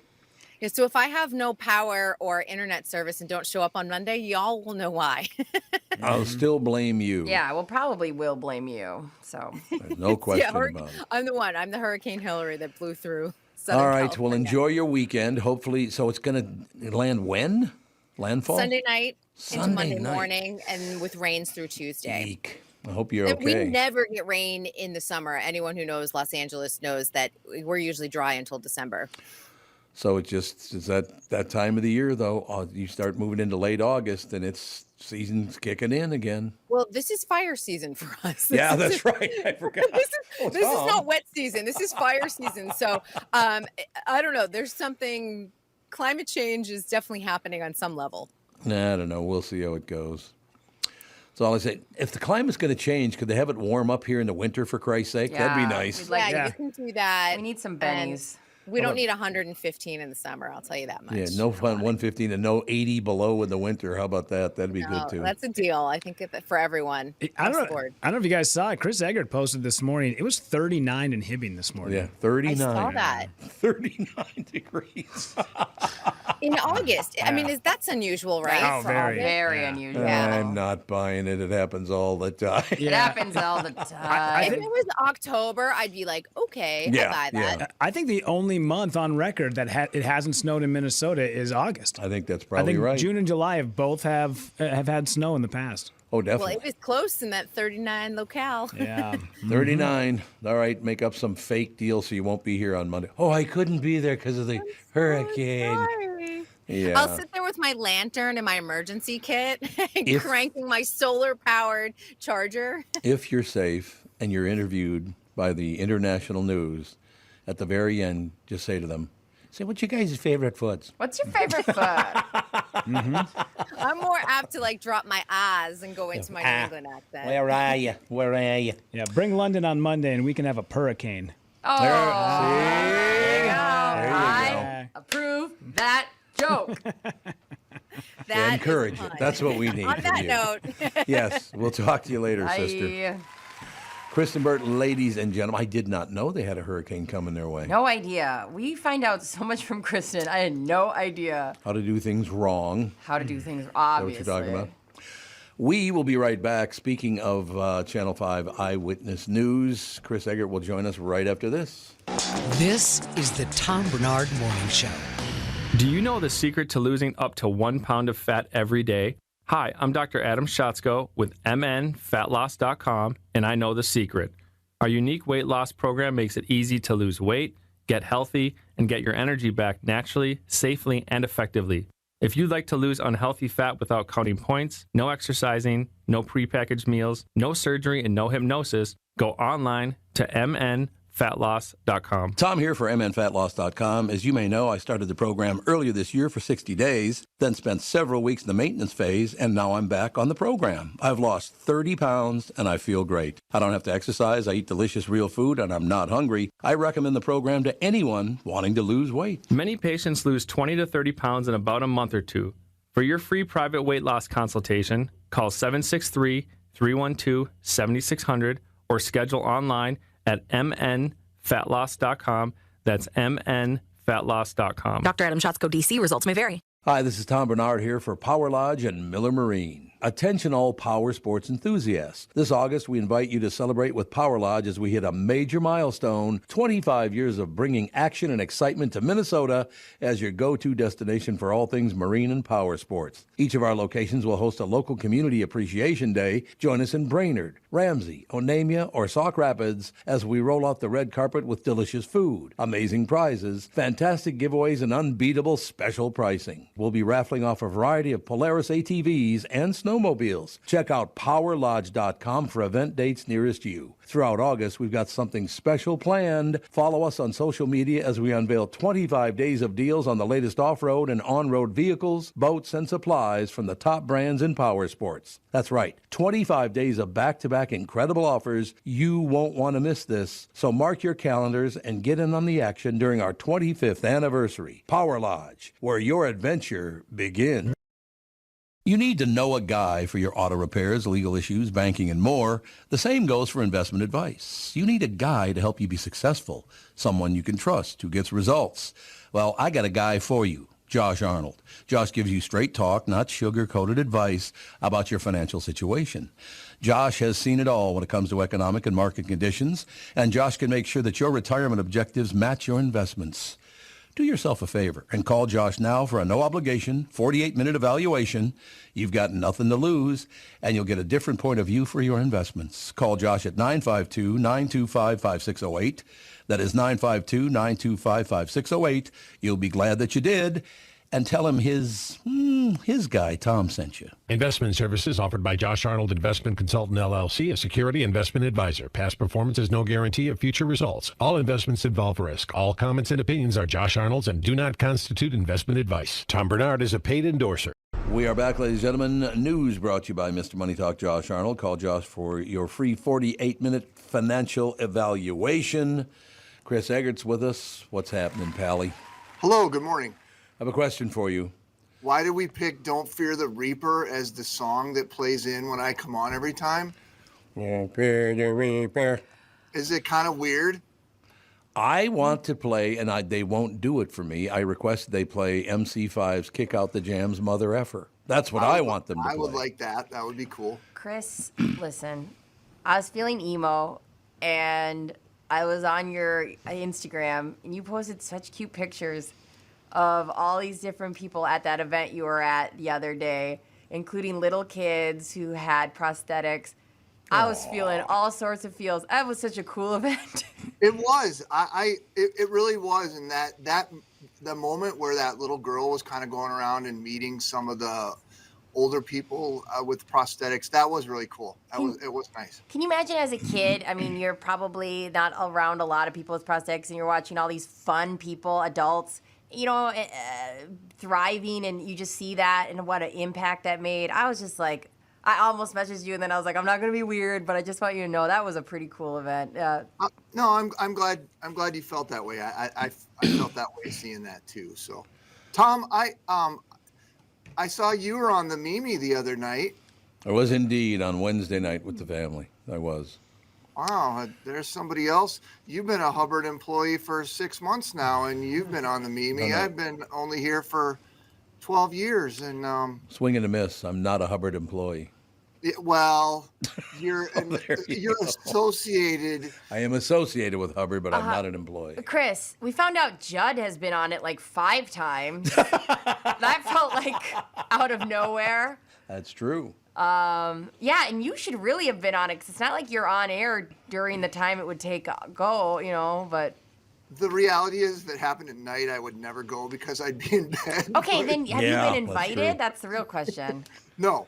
Oh, then never mind. Oh, this is awkward. What? Oh. You know what my son Andy said? What? He said, this is so weird, because you sit in the back and you look all the way down the boat. He said, it's like somebody took a 4-bedroom house and put floats under it. I mean, that's how big that thing is. It is huge, man, the Mimi. That's cool. It looked like you guys had a good night. I was just giving you crap, obviously. No. It was a great time. A bunch of advertisers were on there. That was nice to meet them as well, and my whole family got to go, which I'm happy about. Looked like Alex was making herself comfortable. No, Alex making hard to believe. She's like laying on the couch, all like, I was like, okay. Chris, like you own the place. Chris, when you say the Mimi, you have to say the you because it ain't you. Hey-oh. Really? Thanks for the pity laugh. No, I would tell you we were just talking about some other things, and I've had a very fortunate life. There's no question about that. And I think about that all the time. Like, when I was a little boy, I told my family when I was a little boy, I dreamt that when I got older and got married and had children, that I would be able to do things like that with them. And then it came true, which is very, very nice. It is cool. Indeed, I'm quite grateful for that. Although I would like to go back in time and be one of my children. Same. Oh, absolutely. God. I've been trying to be a Brittany Bernard for years. Oh, you mean that way? Yeah. My daughter lives like she makes $150,000 a year. I swear, I have to live like I make negative $150,000 a year to offset the cost of how lavish my daughter lives. Oh, yeah. There's a lot of that, man. And it is spendy. It's tough because, you want them to have luxuries that you didn't have when you were a kid. Yep. And I don't want them to feel like we're struggling, or you just want them to be able, because the reality is the second they're out of the house and they're living in the real world, they're going to be struggling. Like that's just the way it works. So like you try to kind of, pad their transition into that by making things as good as you can. But then I also wonder if like you're harming them. Like, I don't know. It's tough. I told you the story, but whenever I asked my mother for anything as a little boy, and it didn't feel that way back then, but now I find it hilarious. I would see the Minnesota Twins in 1961. They're coming to Met Stadium and blah, blah, blah. And I said, Mom, we're going to get a professional baseball team. Can we go to a game sometime? And her response was always, where are we going to get baseball money? I was like, oh, great. I love the categorizing. Yeah, it was a baseball money. Can we get ice cream? When are we going to get ice cream money? That's exactly what she'd say, too. So funny. Although, even with Tom, your kids, my kids, Brittany with Go-Go, and your kids, Chris, we talk about giving your kids things that you never had. How the hell are our grandkids going to live? Oh, God. They're gonna have their spring break is going to be on Mars, because what else is there to not give these kids? You're assuming our kids are going to get off their ass and raise our grandchildren to think about that. Yeah. And I should say that too. Like I give our kids things we didn't get. I don't mean it to seem like I grew up living in a cardboard box or something either. That's what you told me. What's that? That's what you told me. Tom, was a Charmin paper towel. We lived in a mobile home.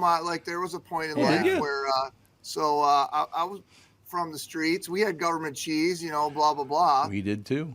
But it didn't stay like that. Yeah. Well, I was so oblivious. I had such a rock star mom. I didn't even know we were poor. I had no idea. I was oblivious. Yeah. Good. I had such a fun childhood growing up, and my mom was fun. She was hands-on, would play games with us. And I remember we would have we'd play fake little football games and stuff. And my dad wasn't around. No idea. Oblivious. Later in life, I look back and I was like, oh, my mom's like, oh yeah, I had to she was a bartender at night. She was a substitute teacher until she could get a full-time school gig. But then she was a bartender at night. And these guys would ask, hey, can I buy you a drink? She's like, no, but you can get me, one of those stuffed animals in the claw machines. Aww. She would come home with them from these guys trying to date my mom with these stuffed animals and be like, and I had no idea. I thought I had this magical mom. So it's just funny. It's it's not how, it's who raises you. I mean, it's just they can make it so magical. Tell you what, I had a magical dad. He disappeared when I was 7. Yeah. Thank you very much. See, you saw that coming. Sure did. Yeah, it's funny because I didn't really know that we were poor either until one Halloween. I just told the story the other night where I had glued gummy bears onto a gray sweatshirt. And the guy's like, what are you? And I'm like, I'm the gummy bear man. He's like, what? He's That's not a thing. He's like, gummy bear man. He's like, dude, your parents are poor, kid. They didn't buy you a Halloween costume. And then he gave me 2 Snickers because he said I would probably need the second one. Here's some protein. That's sweet. That's actually so funny. I was like, oh my God, also, we're poor? That guy was definitely drunk. Can we acknowledge it? Who talks like that to a kid? I don't care. I disagree. I think it's wonderful what he did. You called him poor. Well, he was poor. He pointed out. broke the poor bubble that Rudy had. It was the 80s. You could do things like that. He definitely was day drinking. Like, because I have kids that come to my door in straight up sweatshirts and I give them candy. I don't care. I would never be like, what are you, too poor to get a costume? Here you go. All right. I'm saying this again, and Chris, I don't know if you've ever heard this, but Mike Davitt, who was our next door neighbor, actually, we lived in the same duplex, were the only two I ever know. We were both in first grade at the time. Went trick-or-treating on Plymouth Avenue in North Minneapolis and got robbed. Your candy they took your candy? They literally, not only, the guy pulled a gun on us and said, give me your candy. The guy was probably maybe 12. We're about 5 or 6. Also, he pulled a gun on us for our Halloween candy. Unnecessary use of force. Okay? Yeah, I would have it's to a 6-year-old. agree. You can grab and go. I would have to agree with you. It wasn't too friendly. They're giving it away for free. Exactly. Get off your ass. Lazy ass, right. No, you're absolutely right. You can go get it for free. Why do you got to rob us? I mean, it is a lot of legwork. Trick-or-treating is way harder than just going and buying candy. That's exactly right. A piece per house? That's crazy. Yeah. Well, and the other thing, Chris, I mentioned this before. When I turned 11 years old, I was already 6'1" and weighed about 200 pounds, and I had this voice. So I'd go trick or treat, and they'd go, "Get the hell out of here! What are you, 24? Yeah, go get a job, kid. I'm 11. I'm 11." Well, you probably were tall as hell when you were 11, I would imagine. Yeah, I was. I actually didn't get tall until my freshman year. Oh, really? Yeah, I wasn't overly big or anything growing up. So. 'Cause we had, and when I was in 8th grade, Jim Brown, I think 6'2", 6'3", something like that. And that was in 8th grade, man. He was tall. Yeah, that's big. It is indeed. This one just popped into my head for some reason. When I was like 19, my buddy Nick, we went over to his dad's place on Halloween before we went out to some party. We were hanging out with him, like having a beer, and he was giving out Halloween candy. And this overweight kid showed up, and he was dressed as a football player. And he had on a helmet, and he had on a Dallas Cowboys jersey. Oh, no. What did this person say? And Nick's dad goes, "Here you go, Dion." And the kid goes, "Dion? I'm not Dion. I'm Emmett Smith." And Nick's dad said, "Yeah, well, you look like Nate Newton." What is going on? Get it? What is going on with these adults? Just slamming on little kids. children. Just like, yeah, take that kid. Terrible. Tell me they're not day drinking. Like, you can't. You can't do that to little kids. I have done some. Halloween's fun to mess with kids. Like a couple years ago, well, not a couple years ago. Hell, it's probably been 6 or 7 years ago. But when the scary clown thing was really kind of coming onto the scene, Yeah. I had this like super creepy clown mask thing, and I knew that our neighbors and all the kids were having this like neighborhood party before they went out to go trick or treating. And so I went and I stood in the woods, kind of out behind their house, and it was like daylight out still, and I just stood next to the tree for like a half hour, just waiting for them to look out the window and see me and get freaked out. Of course. It was so worth it. It was awesome. God, you're pitiful. And I did the same thing to one of our like adult neighbors later on in the night. And the dude was like screaming at me, "You need to get the F out of here. I don't know what you're doing." And I'm like, oh my God, that was so fun. I remember I was 16 and we had these ding dong ditchers, and we got ding dong ditch. My stepdad said, "I'll give you $20 if you catch one." I ended up tackling like a 10-year-old in somebody else's yard. Nice. And even then I look back and go like, I shouldn't have done that. Like, there's just some point when you go, and I just remember this 10-year-old's like, please, I'm so sorry. We were just joking. And I remember being like, I feel like I'm the adult now. And I remember being like, I just need proof so I can get this $20. Like, give me something for proof. So I just held his shoulder up and yelled, "Richard." Oh, God. And then I let him go. But yeah, I got $20. And $20 back then filled up the whole tank of the Camry. So that was a pretty big deal to me. Yeah. There you have it. There you go. God, I'm working with some class folks on this show, I'll tell you. Robbing children. Sorry, Tommy. It's unbelievable. I shouldn't have brought it up, I guess. I didn't realize it. What other crimes have you committed? Right? With minors. I mean, Chris Egert straight up, as an adult, scared children. Like, probably traumatized them. Yeah, way to go, Chris. It was fun. It's fun to terrify children. They were a couple of them were my kids. It wasn't just random. It wasn't. So you have equal opportunity. Yeah. What the hell? Yeah, Halloween won't. I don't even really want to have this conversation yet because you guys are talking about Hrbek being cold this morning. 39. And when it gets this time of year, every once in a while you get a little you get a little feeling of fall, and you're like, guess what's coming next? But fall's so weird around here too because it could be 98 one day and then it could be 58 the next day. Yeah. I had this thought about my sister yesterday because when she got married, it was September 7th, and it was 107 that day. Oh, it was brutally hot. It was one of the hottest days on record in Wisconsin. It was miserable. We all had on tuxes, and it was terrible. That's rough. Gross. When's your birthday? Chris, when's your birthday? Any of you. Chris, when's your birthday? January 31st for me. How about you, Tommy? November 7th. So my birthday is the first day it snows every damn year. Every year we get the first major snow on my birthday. It's like, thanks. Hey, happy birthday, Tom, you son of a bitch. No, it's true. Every year. But January 31st. We usually get something that time of year for sure. We do indeed. So there you go. It's my fault. Not ready for that. I know, and it's only, about a couple months away. That's about it. Getting close. Well, the fair just kind of marks the, you start thinking about when the fair hits, kind of what happens after that. You're right. Any big news we should know about this morning? It's interesting that in the Red Lake Nation, I think I told you guys they opened a dispensary on day one when marijuana was legalized. Yes, sir. Well, they're no dummies. They have now created a mobile marijuana dispensary. Of course they did.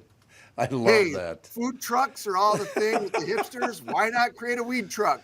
Now, I have a question for you. So as far as like edibles, you can get the 5 milligram ones. When are they going to start selling the 10 and the bigger ones? I don't have the answer to that. I do know, though, that a lot of this stuff is caught in state regulation because they don't have the infrastructure in place to be able to help these businesses set things up the way they need to. But I have a question for you. They knew they were going to pass this law, 18 months ago? Why didn't they start getting ready then? I don't disagree with you on that. Makes no sense. It's surprising to me. Yeah, I agree with that. So is there any way you can go buy, edibles and tablets and that kind of stuff yet? Or you can't buy anywhere? Some of the stuff was already available because of the law that passed last year that got put into effect last year on August 1st. That was like a surprise to a lot of people. It was sort of snuck through in a little bit of language that allowed for a certain amount of it to be legal. Right. And that's when some of the local shops started selling the gummies and some of the things and then you had all the local breweries really going crazy trying to come up with these THC drinks. Mm-hmm. They had no warning. We just had the Omar, the owner of Surly, on the show a couple weeks ago. Oh yeah. And he was saying nobody really had any idea that was happening until it happened. And so when it did, all these big brewing companies were racing to try to come up with a recipe for something because they knew it was going to blow up. See, I have a problem with their thinking, though. And here's my problem. I would like to buy a 10 milligram edible, a little chewy, right? Oh, no, we can't sell those here. We can only sell 5 milligrams.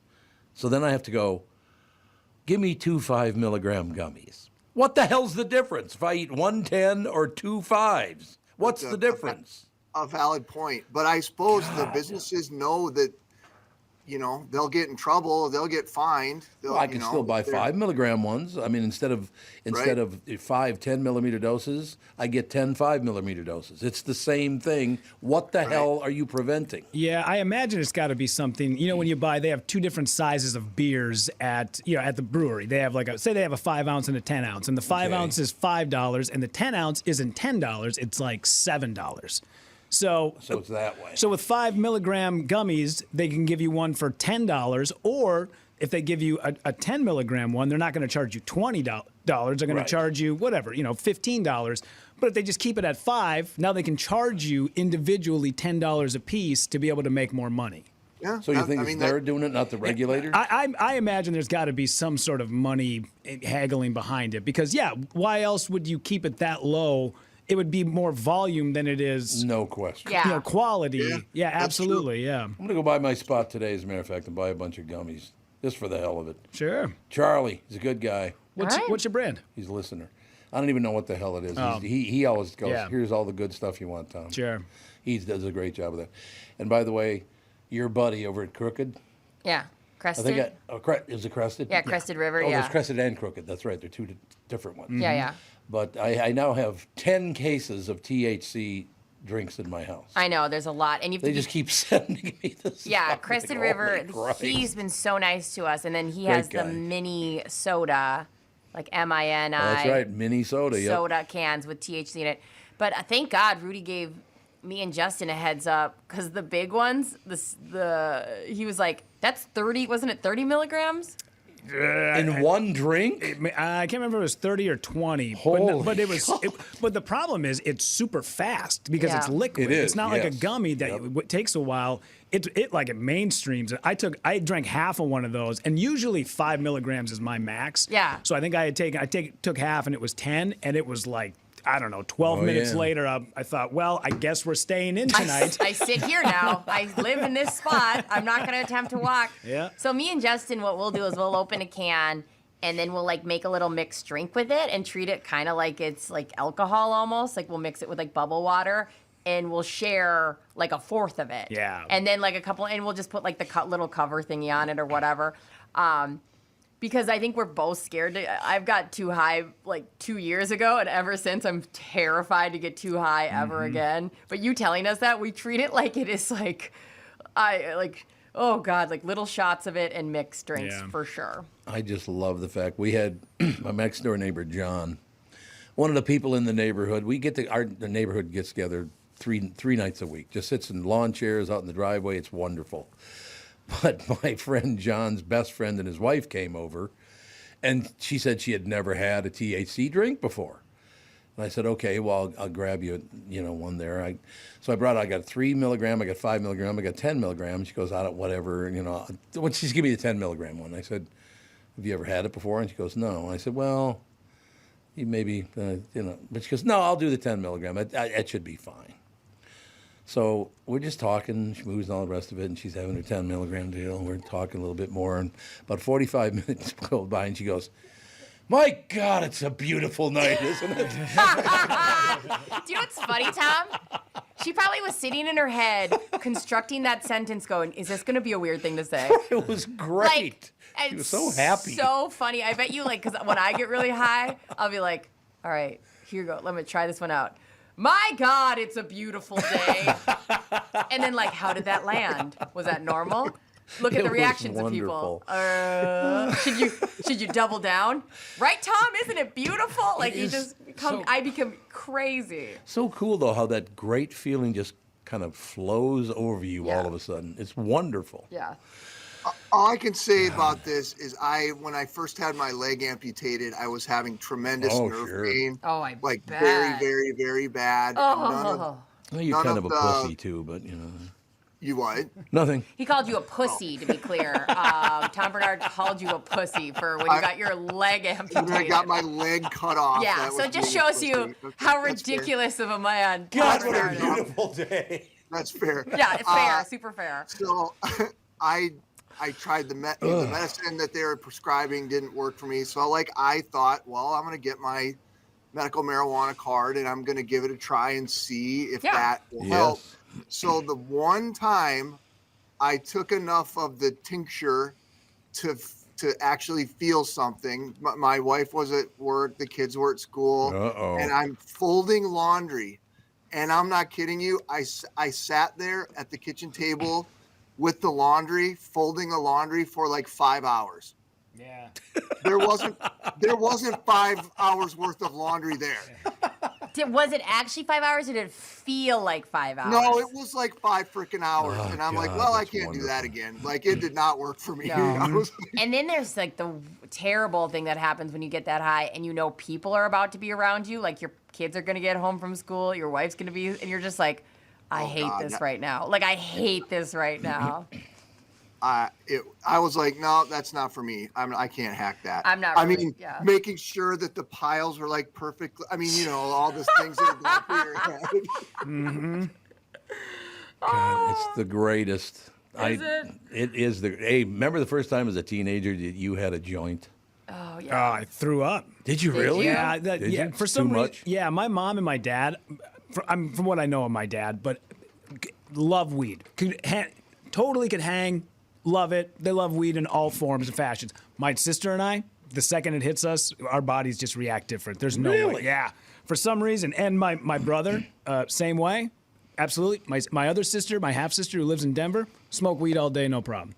There you go. It's crazy just how, for It some is. reason, just some people just can't do it, and I'm one of those guys. I think I'm like 50-50 toss up where I either overthink, want to go sit in a closet alone, or I have a great time. Yeah. And unfortunately, I'm at a point in my life where I can't afford another like frozen night of overthinking all night long. No. Yeah. So I think me and weed may have run our course at this point. Well, Chris has to get back to his heroin, so we have to let him go. Oh, that pussy. Guys, Jacking it up, baby. go use my left arm. Actually, go between your toes. And well, I don't have. I used to do I don't that. have as many toe choices as you guys do. Yeah, you don't. Non-pussies have toes. Yeah. Think about that. Take that home with you. Yeah. All right, pal. All right, We'll talk to you next Have a week. great weekend. Hey, bud. Bye, Chris. Chris Egert, being disparaged by all. You guys are so funny. I love him. He's a wonderful guy. News brought to you by Mr. Money Talk Josh Arnold. Call Josh for your free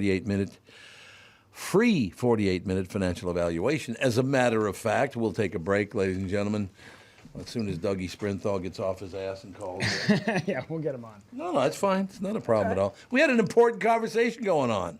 That's all fun. I'm saying. I can't believe it's almost 9. That's crazy. It is so great, though, that she was, oh, my God, what a beautiful night. Is that so funny? That's just so funny. And I wonder how. Another thing that happens when The I'm greatest. high is I'll be like, we've been out here for hours. They're like, we've been out here for 10 minutes. 10 minutes, lady. you know. And I'm like, uh-oh, mommy needs some food. Like, God. Gulp. Yeah. That's the one thing about THC that I really, really like.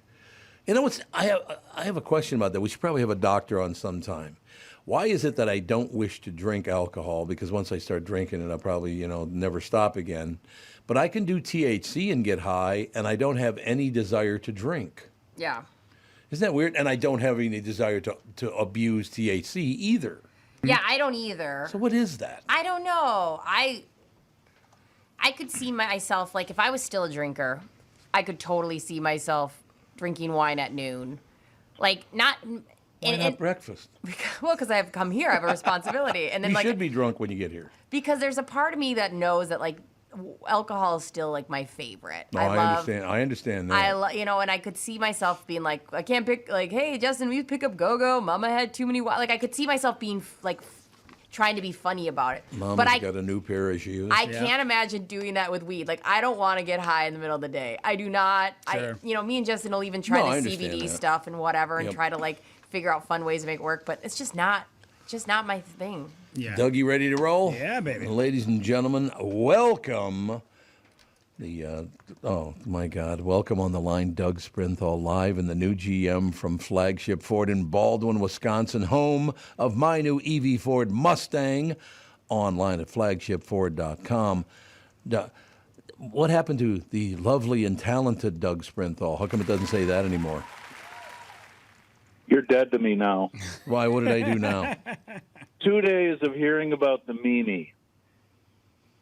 You went on the meeting before I did. Yeah, but not with you, dopey. Well, What Catherine happened? was sick. I'm sorry, my wife was sick. Now, to make things even worse, Oh, you God. must be working on Tri-State Bobcat. I don't know.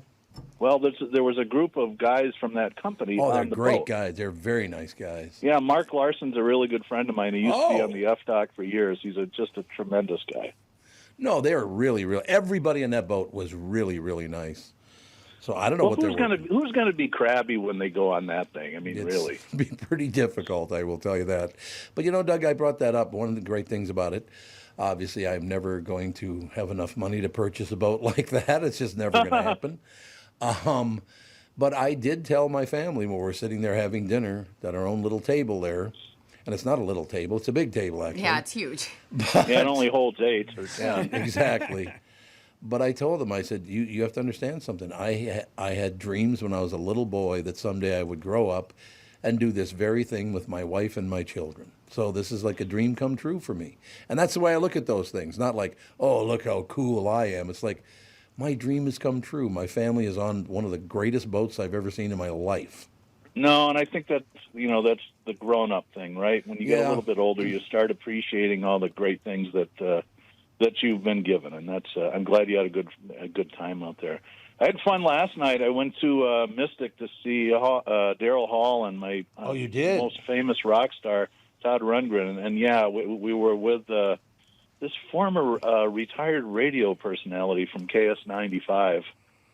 We were hanging out with Moon and Cynthia and another couple. Oh, I love Moon. How's he doing? How are Moon and Cynthia doing? And they're doing okay. I mean, he would, if you talk to him on the phone, you would think that everything's great, and then you look at him and go, God, dude, it's got to suck to roll around in a wheelchair, and he's the Norman Vincent Peale of radio. I think the power of positive thinking. He's just always a delight, and we haven't seen each other in a long time.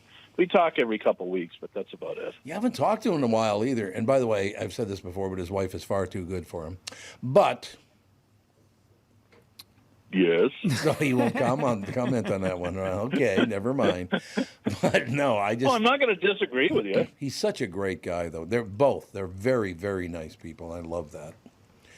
The only problem with the show, I think Daryl Hall, it's time to just retire and spend some Daryl Hall money. Oh, really? His range is just gone, and he was such a fabulous singer in the 70s and 80s and through the 90s, and had a huge range. But it was still cool to see him and hear him play a lot of the hits that he wrote over the years. But I love Todd Rundgren. He was phenomenal. Yeah. Oh, what a talent! That's one of Catherine's favorite acts of all time. She loves Todd Rundgren, man. Yeah, no doubt about it. Can we talk cars for a moment? Nope, you're out of the mix. Forget it. Okay, never mind then. Okay, we can talk about. I will say this again. The only warning I have for people buying that fully electric Ford Mustang, when you think you're going 35, you're doing 80. So be careful. I'm glad you brought it up because that's a small portion of what we sell. Electric vehicles. It'll become more and more over the years, and Ford's kind of got a balanced approach. But I'm getting a lot of emails from people asking questions, and I think it's because of you honestly raving about your car. And I'm wondering if people would be interested in coming out on a Saturday for a little seminar on how EVs work and what they're all about. That's a good idea. That's a really good idea. If you're interested, email me at doug@flagshipford.com. We don't need to get 1 million people, but we can get 10 that want to come out and have some lunch and take some drives. And this is our subtle way of trying to talk you into buying stuff, by the way. Yeah, very subtle. But it really does start with, because it is a different experience. There's some stuff you got to learn. You've been an EV pilot for probably longer than anybody in the state. 25 years, yeah. People that are new to it is a little different world. So if you think you might be interested, email me at doug@flagshipford, and we'll put something together. Actually, I'm sorry, I keep walking on you. Go ahead. No, it's fine. I was just going to say, I bought Tesla, first of the year Tesla was 2004. I thought it was a couple later than that, but it doesn't really matter. It was a long time ago. I would have guessed 6 or 7, but... Yeah, because I owned one of the first Teslas in the world, as a matter of fact. I ran across an article and ended up buying it, and it was a little, I got to be honest with you, it was a little uncomfortable about 20 years ago buying a car for $105,000. I'm like, holy Christ. Yeah. And it only had 2 seats in it. And it only had 2 seats in it, exactly. But I'm like, but I love that car. The only reason I've told it before, it did a thing called bricking, where if it stopped running on the freeway, you could not move the car. That's terrible. And I went, no, I can't drive a car like that. But I'm telling you, Doug, and I'm not making this up just to make Doug look better or whatever.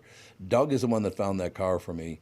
It is one of my favorite cars, if not the favorite car I've ever had. I love that car. Yeah, I drive used ones. We just got a couple more in, and I'll usually drive them for demos because my commute's so long. And it's a good looking car too. It's a lot of people hate it because they named it the Mustang. It's like, that's not a real Mustang. It's like, I get let's that. talk a little Ford history for a minute. The 1964.5 Ford Mustang was a 6-cylinder, and it was aimed at secretaries. It was not a muscle car back then. No, things evolve, times change. It's not your name. Get over it. Well, let me put it this way. I own another Mustang, but it's, what is that, at least 10 years old.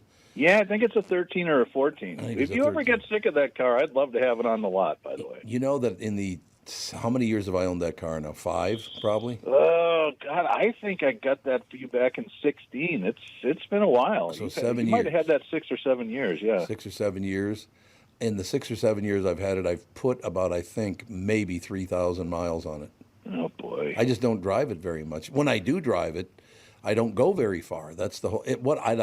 Another car. I love that car, man. Both end Mustangs, love them. That's when I thought that you had signature parking spot. Oh, that's right, because it light up. Because it lit up Mustangs from the door. You thought I had them was painted like, there. Tom, we were at his golf club. I go, Tom, is this like your permanent spot? And you put a Mustang? Like, grow up. And you were like, what the hell are you talking about? You shut your door and it disappeared. And I was like, well, that was embarrassing. The new one does that too, by the way. It lights up a Mustang on the tarmac. That blew my mind.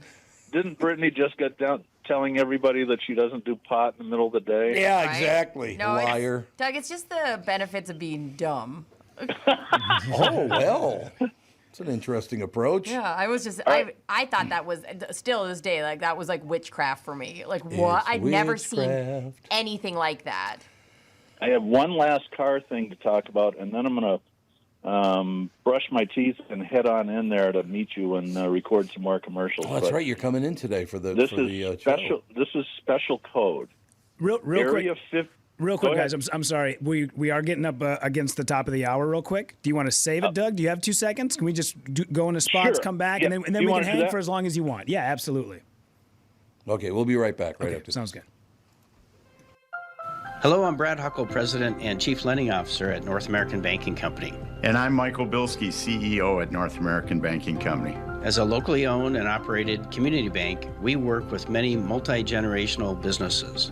Take Personal Care Dentistry of Roseville, for example. Dr. Walter Hunt, also known as Painless to me, has been a longtime customer of the bank since we opened the bank in 1998. When his son Kyle was ready to join the practice, they wanted to expand quickly. With their additional space and equipment, they now are able to see more patients each day while providing the same level of care and service. Okay, guys, I'll take it from here. If you run a family business or any kind of business for that matter, you should be banking with Brad and Mike over at North American Banking Company. Every time I deal with them or their team, I know I'm working with experienced professional bankers. So why not bank with my banker? North American Banking Company, a better banking experience, member FDIC, equal housing lender. There's plenty of thoughts that come into your head when you think the name Killebrew. Of course, there's the Minnesota baseball legend, Harmon, who was responsible for many a favorite memory at the old Met Stadium in Bloomington, and many a baseball that ended up in the stands and in the gloves of adoring fans from his home runs.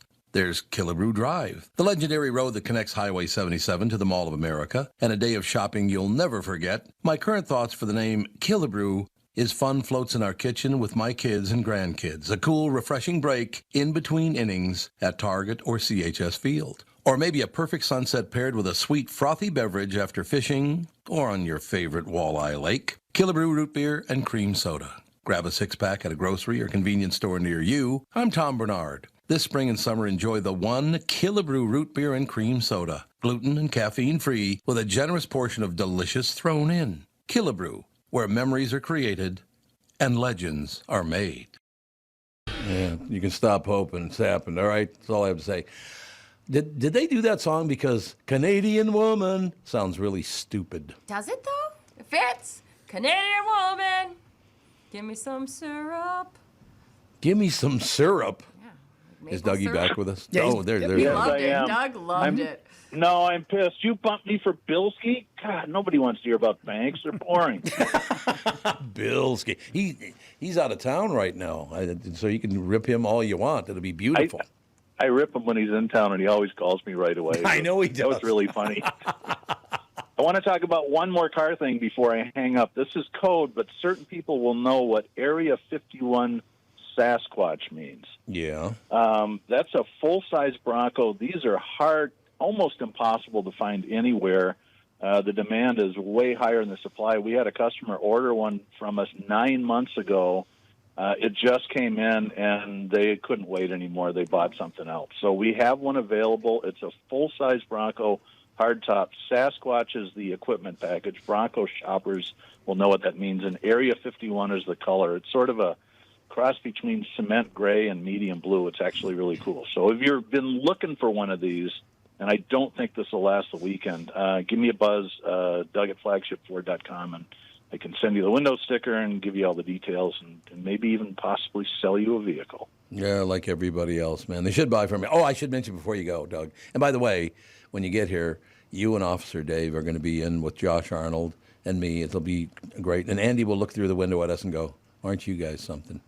What do you think? Yeah, no, I call those episodes, Andy looks up shit on the internet for old people. That's really what the name of the show should be. He does, too. It's all, I can't even deny it. It's absolutely true. But last night, we took the kids out to dinner at this place called Tokyo down in Southbridge. Really, really good. Very, very nice people there. The food's terrific. The people are great and all the rest of it. Ran into a guy in there who's a big listener. And then out in the parking lot, I ran into another guy. And he brought your name up. And wherein you and I used to work, oh, he's not happy. Oh, really? That's not good. He was like, if I ever see those sons of bitches, Oh, I'm like, settle no. down. Everything's good. Take it easy. And he's still, well, we have one guy we like over there, so what are you going to do? Actually, we got several people over there we like. Yeah, no, I've got a lot of friends still Yep, there, and it's and honestly, when I did work there, I got not a lot, but some emails from people where we totally effed up. I mean, it happens, but the cool thing is they felt like they could reach out to somebody and they'd listen, and that was me, and could normally fix it.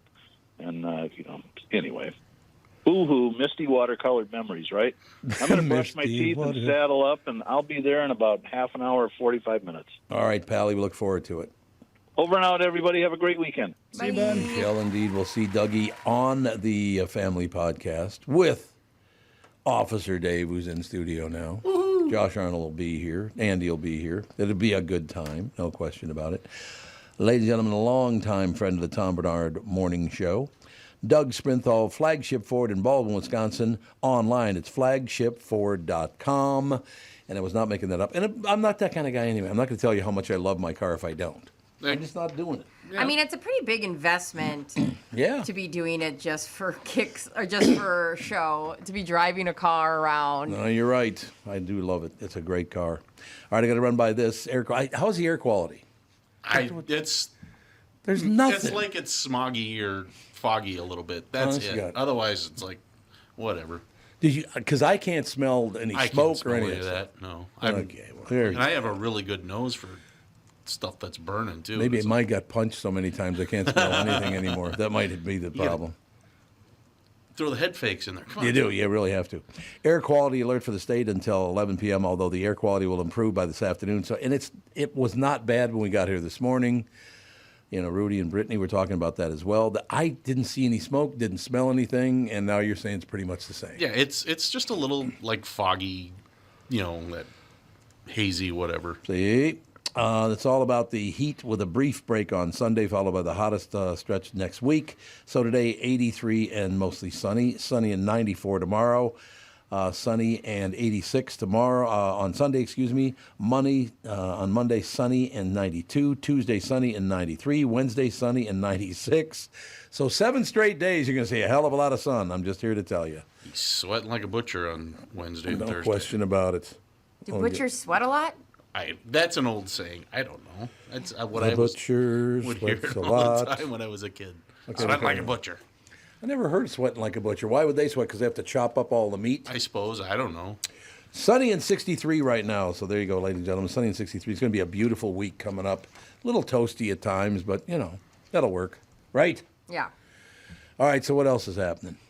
Yeah, what's on the streets, Dave? It's on the streets? Yeah, the give mean us the streets? beat of Oh, boy. Yeah.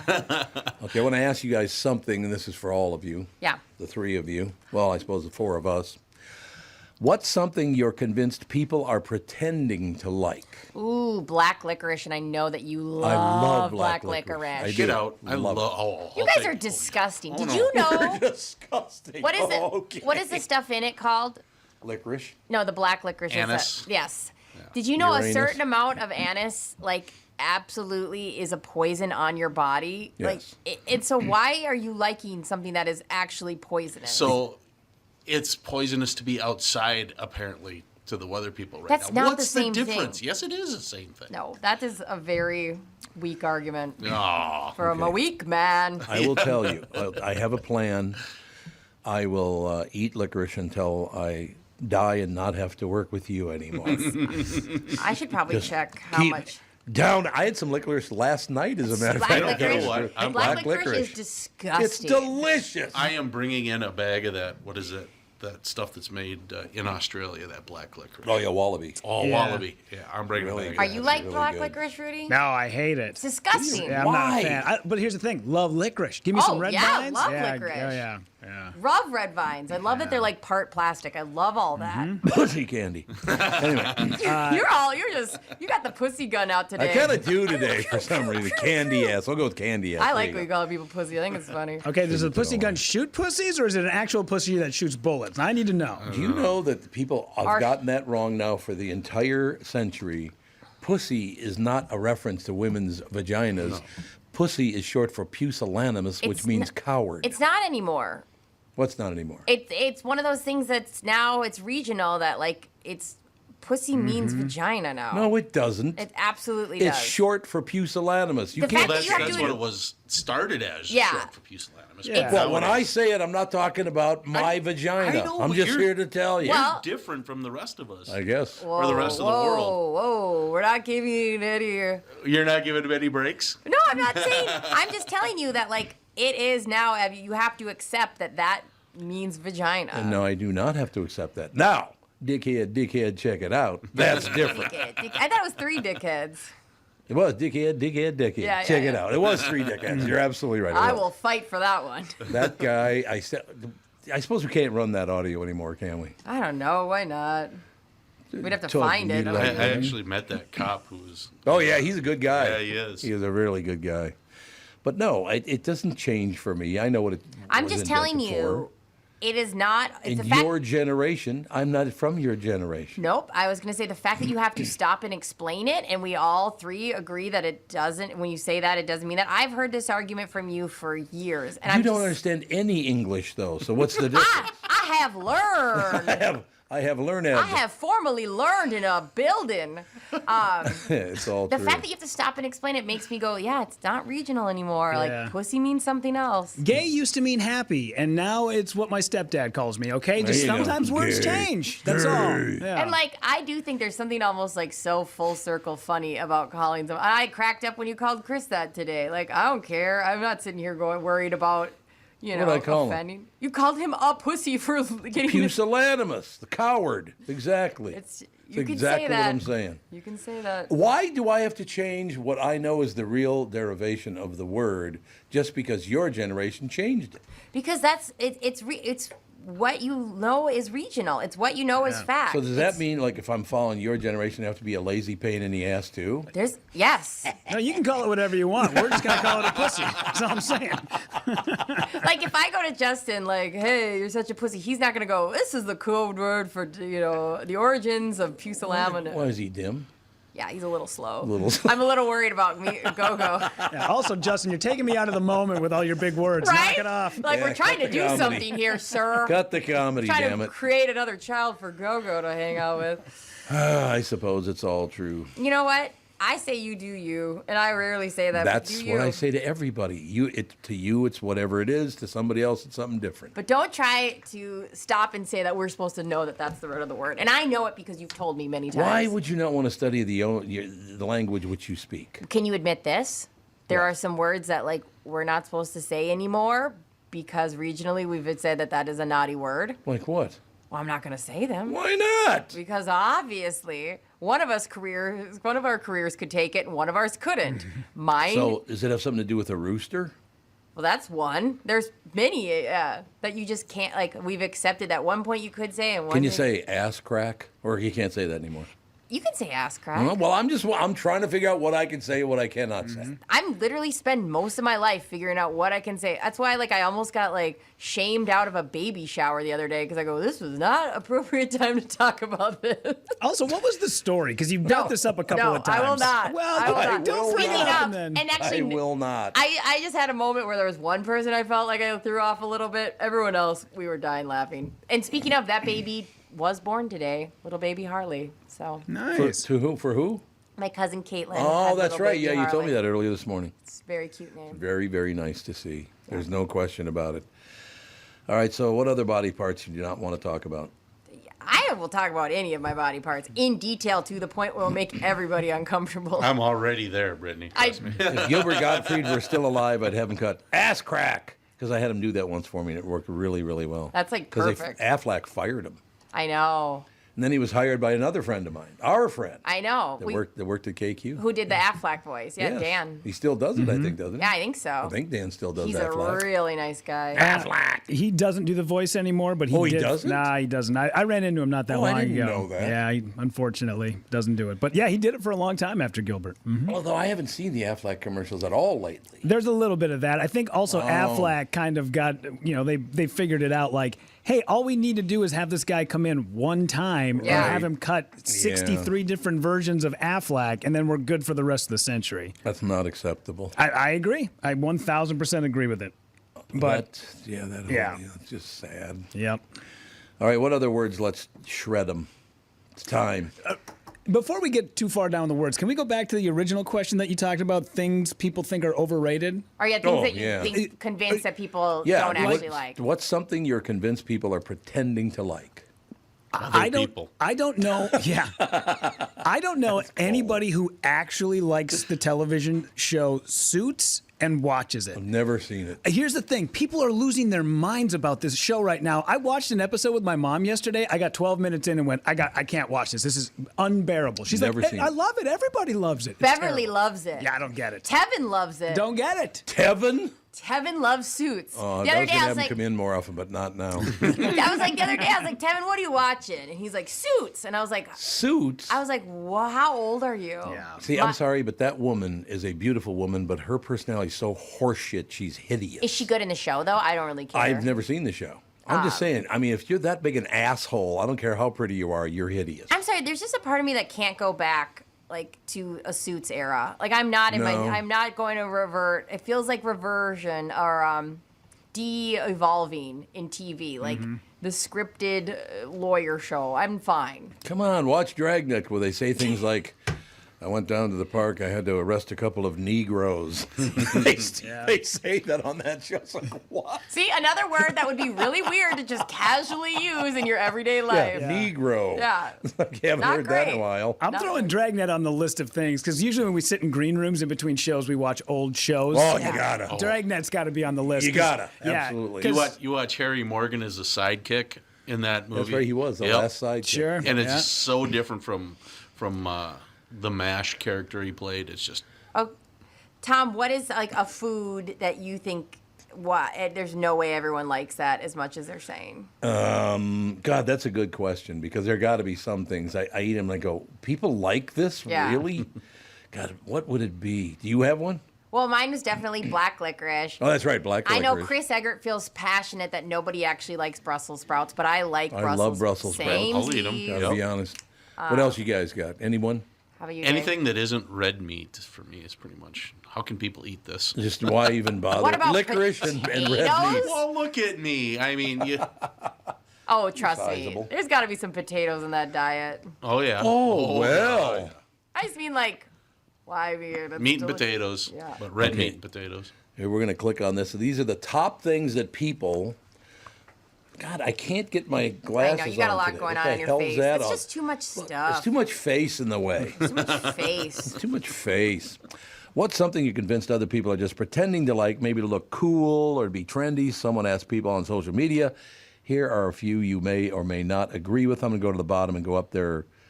Well, there are 15 of them, but I'm going to bust through them very quickly. Lobster. How would you not like lobster? Lobster's so good. It's one of the, Is lobster good, though, without butter? You go to Bar La Grassa and have the soft eggs and the lobster and tell me you don't like it because you're mentally ill if you don't like it. Never do that. Oh, it's good. I would love to tell you that it's delicious. Is lobster great, or is it just a really good vessel for butter? Nope, it's great because I agree. lobster roll, like in Florida, if you have a sandwich, a lobster roll sandwich, my God, it's delicious. But the one I had in Boston was the best I've ever had because I think the lobster crawled out of the water and into the bun. It was that fresh, man. It's my shift. He was like, goodbye, wife and children. Gotta go. My shift at the restaurant.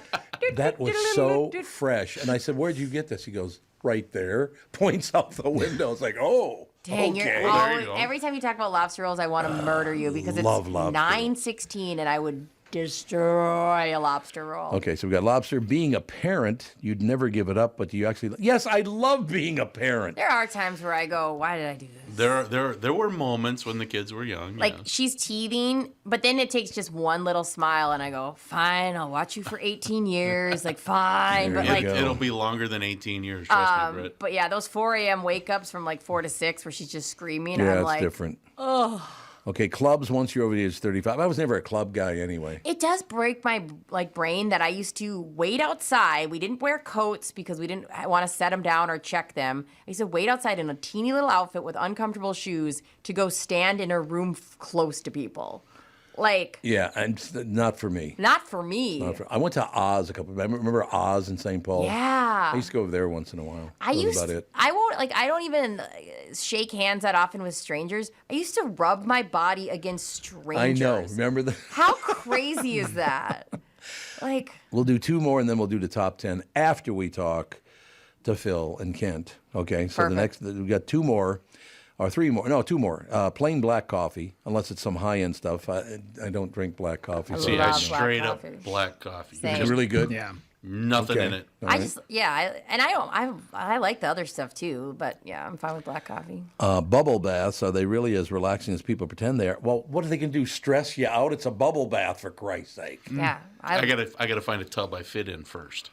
It's going to be tough for you. You put like 1 inch of water in it, it's like, then it's all. You have to have hang your legs over the edge. Oh, I'm folded up. Yeah, I don't think they sell Olympic-sized swimming pools over at Home Depot. No, I don't think so. I think you're right about that. Maybe, you know how everybody's protesting SeaWorld? Maybe one of those wading pools. The Shamu tank. Ooh, or a stock tank or something. Shamu, baby. It's like, or where their breeding tank. Would you mind taking a bath in a whale breeding tank? No. That's a good answer. Or yes. There you go. No, because there's like all the You don't want whale semen on residuals. you? No, For I'm Christ's good. sake, you kids. Just checking. We got to take a break, don't we? We do. We do have to take a break. Be right back. We'll get back to that top 10 list of the things that people pretend to like, but we'll be right back in a couple of minutes with Kent Hrbek and Phil Mackey right after this. This is the Tom Barnard Morning Show. Listen live at TomBarnardShow.com or on the Tom Barnard Show app. I'm here talking with my friends Michael Bilski and Brad Huckle of North American Banking Company. Guys, it seems like banking has changed quite a bit since you first opened your doors in 1998. Yes and no. In 98, we didn't have online and mobile banking like we do today. Many banking processes have also changed. One thing that hasn't changed is we still provide a true community bank experience right here in the Twin Cities. Our team takes the time to get to know our customers and their goals. This creates a relationship that is unique in banking today and one our customers appreciate. It's why we like to say we provide a better banking experience. You're absolutely right, Brad. I've been a customer for a long time. The service your team provides is phenomenal. Thanks, Tommy. So why not bank with my banker, North American Banking Company, a better banking experience, member FDIC, equal housing lender. What can Hubbard Interactive do for your business? Let's take a listen and find out what they did for one local company, Steve the Window Guy. I'm Sally, and I'm a digital brand strategist here at Hubbard Interactive. We met with Melissa from Steve the Window Guy, and she was looking for help with their video advertising strategy. So we helped build a comprehensive plan for streaming TV and YouTube ads. And Melissa, tell us how it's been getting your message out with help from Hubbard Interactive. I've been working with them for 5 years, and what I've learned is that they have both the experience and the depth inside their team to help me solve any creative marketing challenge that I've got. So over the years, I've moved from streaming TV to YouTube ads, and now we're moving towards SEO. And I'm loving the results that I'm seeing. Is there anything else you want business owners out there to know about Hubbard Interactive? I am so grateful for the entire team at Hubbard Interactive for effortlessly understanding our business and our marketing vision, and then always delivering only the best results. To find out how our experts can help your business grow, get in touch today at hubbardinteractive.com. On MyPillow's 20-year anniversary with over 80 million pillows sold, Mike Lindell and the MyPillow employees want to thank each and every one of you by giving you the lowest price in history on their MyPillows. Queen-size MyPillow's regular price is $69.98, now only $19.98, and just $10 more for king size. MyPillow's patented fill adjusts your exact individual needs to help you get the best sleep ever. Go to MyPillow.com, click on the radio podcast square to get Mike's amazing offer on the queen-size MyPillow for only $19.98. Enter promo code TOM. In addition to this special anniversary offer on the MyPillows, you will also receive deep discounts on all MyPillow products such as bed sheets, mattress toppers, pet beds, mattresses, My Slippers, and so much more. Take advantage of the biggest sale in MyPillow's history. Go to MyPillow.com, use promo code TOM to take advantage of Mike's special offer on his MyPillow. That's MyPillow.com, promo code TOM. Hi, this is Tom Barnard here for Power Lodge and Miller Marine. Attention all power sports enthusiasts. This August, we invite you to celebrate with Power Lodge as we hit a major milestone, 25 years of bringing action and excitement to Minnesota as your go-to destination for all things marine and power sports. Each of our locations will host a local community appreciation day. Join us in Brainerd, Ramsey, Onamia, or Sauk Rapids as we roll out the red carpet with delicious food, amazing prizes, fantastic giveaways, and unbeatable special pricing. We'll be raffling off a variety of Polaris ATVs and snowmobiles. Check out PowerLodge.com for event dates nearest you. Throughout August, we've got something special planned. Follow us on social media as we unveil 25 days of deals on the latest off-road and on-road vehicles, boats, and supplies from the top brands in power sports. That's right, 25 days of back-to-back incredible offers. You won't want to miss this. So mark your calendars and get in on the action during our 25th anniversary. Power Lodge, where your adventure begins. We are back, ladies and gentlemen, now joined by Phil Mackey from SKOR North. Of course, Kent Hrbek. Why is he famous again? I keep forgetting. What did he do in life? Not sure. He's a mathematician? Fisherman. He's a famous fisherman. That's what it was. There's still time for him to make his legacy. Yeah. Don't ever, in front of Kent Hrbek, Dude. Phil, don't ever bring up in front of me and Kent Hrbek together, Kent Hrbek fishing, okay? Because I did the voiceover for his show. I believe now he owes me 151 beers. Oh. I've never collected on any of them. I'm deeply hurt. Sorry, they're all gone. They're all gone. We don't have any more. Shut up, Tom. So there you have it. Okay, before we get started, I do have to do this, though. Because my neighborhood, I talked about this a couple months ago, and I said my neighbors, I have like 20 neighbors that just wonderful people, great people, and they all want to get together on a Friday night or a Saturday night, do some grill. They want the ice cream truck to come. Tyre Carr would bring that. Then Jimmy Francis's grill truck, he wants to bring that. So I need a solid date from you, Pills, about when you can come to a cookout. Are any dates on the table? Are we talking like, could it be are we looking Friday, Saturdays? Are we looking at a Tuesday, late morning? Like what kind of, like give us a range Depends on how much you're going to drink. Oh my gosh. Oh my God. Oh my God. You're kind of. Mackey's clearing not only his that day, the next couple days as well. I have. Yeah, my acid reflux is going to need a calendar check on the next day after this. Well, it's going to obviously have to be after Labor Day now because we've got the state fair coming up and everybody's busier than hell and all the rest of it. But sometime right after Labor Day, if you guys could come, and I don't care if we do it on a Thursday night, a Friday night, a Saturday night, whatever. I just got to get everybody from this show and everybody from your shows. I want to call. I'm even going to call Joe, see if he wants to come by. Wow. But I need getting Joe Sutre to go to a social gathering. Oh, good luck to me. There's no doubt about that. Yeah. I love Joe, though. He's a great guy. But Kent, I guess you being the king of all sports. I've got a couple dates in September, but a little busy. But no, September Thursday nights look better for me than Friday. Well, then why don't we do it on a Thursday night? Tell you what, we'll leave Kent Hrbek in charge of picking the night. No. Oh, yes, because you'll fail miserably if you're not in charge. He just laughs. I've been doing that for 62 years already. It's been magnificent. There's no question. But yes, Kent, think about it. You can talk to Phil and Judd, and I'll talk to the people over here. We'll get everybody together. The neighbors will love it. But yeah, Thursday night will work. That's not a problem. So just figure one out. Did you say ice cream truck, by the way? There's an ice cream truck. Tire Carver, his family has an ice cream truck. They're coming. The grill truck, Jimmy Francis, who's the mayor of South St. Paul, he's going to bring his grill truck over.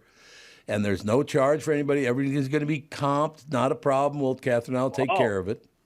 Okay. We'll if you want to play there. a fun game with the ice cream truck, so I used to like drink milk and eat ice cream as a kid, even as a teenager. Sure. Ice cream, like dairy-based ice cream. We can play a fun game called Have Phil Eat a Full Cup of Ice Cream and then see if he can find a bathroom within 25 minutes. Got some problems with a little too much cream. It'll be great. We actually had I won't name the client because they're incredible, but we had like a lunch sometime this summer with a client that's now on board at SKOR North, and they're wonderful. And at the end of our here, try the burgers, try everything, right? And here is a massive dairy-based milkshake. You got to try these. And I'm like, I don't want to be rude. Yeah. But it's about 30 minutes back home. So I ate like a quarter of it. I got halfway up 35W, and I'm just like in a panic. Oh, my God. Oh, my God. So we can play that game on a Thursday night in Tom's cul-de-sac. It'll be great. Yeah, we can have bets going. I love that. We'll just put a Biffy out there for you, Phil. That'll be good. There's a few toilets around that cul-de-sac, by the way. It'll work out just fine. But good. Yeah, I want to see if I don't even reach out to Timmy Laudner, see if he wants to come. Roy Smalley, get the old crew back together, man. Well, yeah. Well, that's going to be tough in the evening too if Timmy or Roy's not working. But we have issues with getting people together. You're not going to get everybody there, of course. No.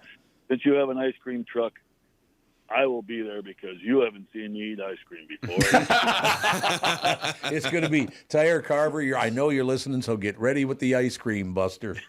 That's all I have to say. Now, we got to get that on the docket before it gets too damn cold out. But Thursday night will work just fine. You guys can come Thursday night, can't you? I would assume. Yeah. I wasn't talking to you. I know you weren't. You're out. I knew as soon as I said I was available, it was going to get canceled. I was like, am I invited to this one? If you can give me a couple of weeks' notice, that would be great. So we'll do it as close to after Labor Day as we can. What do you think? Love it. We need to avoid the Thursday the 14th. That is a Vikings-Eagles game in which this guy here will be a therapist for sad Vikings fans. How about Thursday the 7th? Daily, what do you think of Thursday the 7th, right after Labor Day? Are you going out of town? I like that date. That date looks better for me than any of them. I think I'm coming back on the 6th. I think. Okay. Thursday the 7th is so you know how, Tom, you did the Hubbard boat crew. You guys were on the Mimi this week, weren't you? God, everybody in the world knows that. So SKOR North is on the Mimi on Thursday the 7th, departing at 4 o'clock. Yeah, 4 o'clock. Yeah. Thursday. Right. We'll get our people together feelings. with your people. We'll find a Thursday, and we'll But make it happen. if you go to the next Thursday, then it's 14th. The 21st of February, you're rolling the dice whether it's going to be nice enough to even be outside on There Thursday. might be a blizzard, late September. Exactly. There's a possibility. Mm-hmm. The ice cream truck might not be needed if that happens. Okay, well, how about moving it to a Wednesday night? Can you do a Wednesday night, Ken? What about 2024? 2024. Let's get it done then. Oh, yeah, I don't know. They might induce me then. I'm just kidding. I'm not pregnant. I thought you meant the Rosemary Kennedy type of inducement. There you go. Just zap her brain. Why not? All right, I suppose I've avoided talking about my Twins long enough. How you take a 4-0 lead and then lose 8-4, I will never understand, and I'm never going to get over it. Okay, so the Twins are 4.5 games in front in first place. I would have loved to have been 4.5 games in front in first place. I know. The year. You're mean Let's try to to be positive, Tom. Yeah. Okay. You know, I think we should go around the room and everyone should say something positive about the Twins. And then we can get back to Tom. You can listen to all of us. I'll start. Royce Lewis is back. Yeah. He had 3 hits the other day. And in his first 40 major league games, he's batting .330. There you go. Perfect. Mm-hmm. All right. Okay, who else? One guy does not make a team. That's right. All right, Kent, you say something positive. No, he wants to go last. Oh. For me? No, Yeah. I don't have to be last. Oh, no. Okay, you can go then. You're up. Oh, I'm up? Well, you do it. Oh, God. You're such a child. Hey, like I said, I played 14 years of this game. You did? We call baseball, yeah. You play baseball too? Really? Oh, that's crazy. I did for a little while. Yeah, you guys are probably too young to remember. Too drunk to Because remember? everybody's grandma loves me every time I see somebody. Oh, that's rough. Sorry, Grandma Kent. loves me. That's true. But it, the 14 years I played, I bet you there was maybe 3 years that I played that we were actually 4.5 games up going into September. Mm-hmm. So let's be happy with that. We're hopefully getting Byron Buxton back if he can get back on the train here and do things well and Who's got a bird on their shoulder? Yeah, well, we got guys get called up are doing well. The pitching staff has struggled a little bit in the bullpen, but it might be one of those times where they're going to struggle a little bit. So what? They have a bad day, and everybody just wants to get rid of them just because somebody. Because Tom, I know you never had a bad day at the office. Never. I love everyone. You know that. He just laughs. we can't sit and why do you dwell on the bad things? Like you said, let's say something positive. These guys are hanging in there, and Yep. I like it. I like the fact that they're, you know what, they make us happy for 3 days, and then they want to. In the next 3 days, they want to kick everybody's butt because they make you upset. But I think let's be, man, we're excited. I'm excited. The guys are doing well. They're in first place, and hopefully we're looking at playoff baseball come October here. All right. Okay. I like it. Spiel. Good positive. Okay, now I got to do a There we spiel go. here. Good job. Nice job. Minnesota legend Ken Hrbek Sports is brought to you exclusively by Killebrew Old Fashioned Root Beer and Cream Soda at the ballpark up north or in your fridge. Killebrew Root Beer and Cream Soda. I drink it every day. Take that home with you. You heard it. Tom is so antsy to rip the Twins with his negativity. He forgot about the sponsor read. I did. You're absolutely Can right. we I all wanted to get at how pissed off I was when they're up 4-0. I tune in and they lose 8-4. What the hell? Been there, done that. So I know it's true. Okay, who else? We got somebody else. Target Field, great food, great music, great environment. Best bar in the Twin Cities, Target Field. Mm-hmm. Yep. Did Hrbek's? Now wait a minute. You didn't say nothing about the team. Oh, that's not my job, Kent. I'm just trying to get full coverage of the whole, get a big spectrum. Brittany's the sports lifestyle consultant on the show here. Yeah, there you go. That is Everything the nicest, around the game.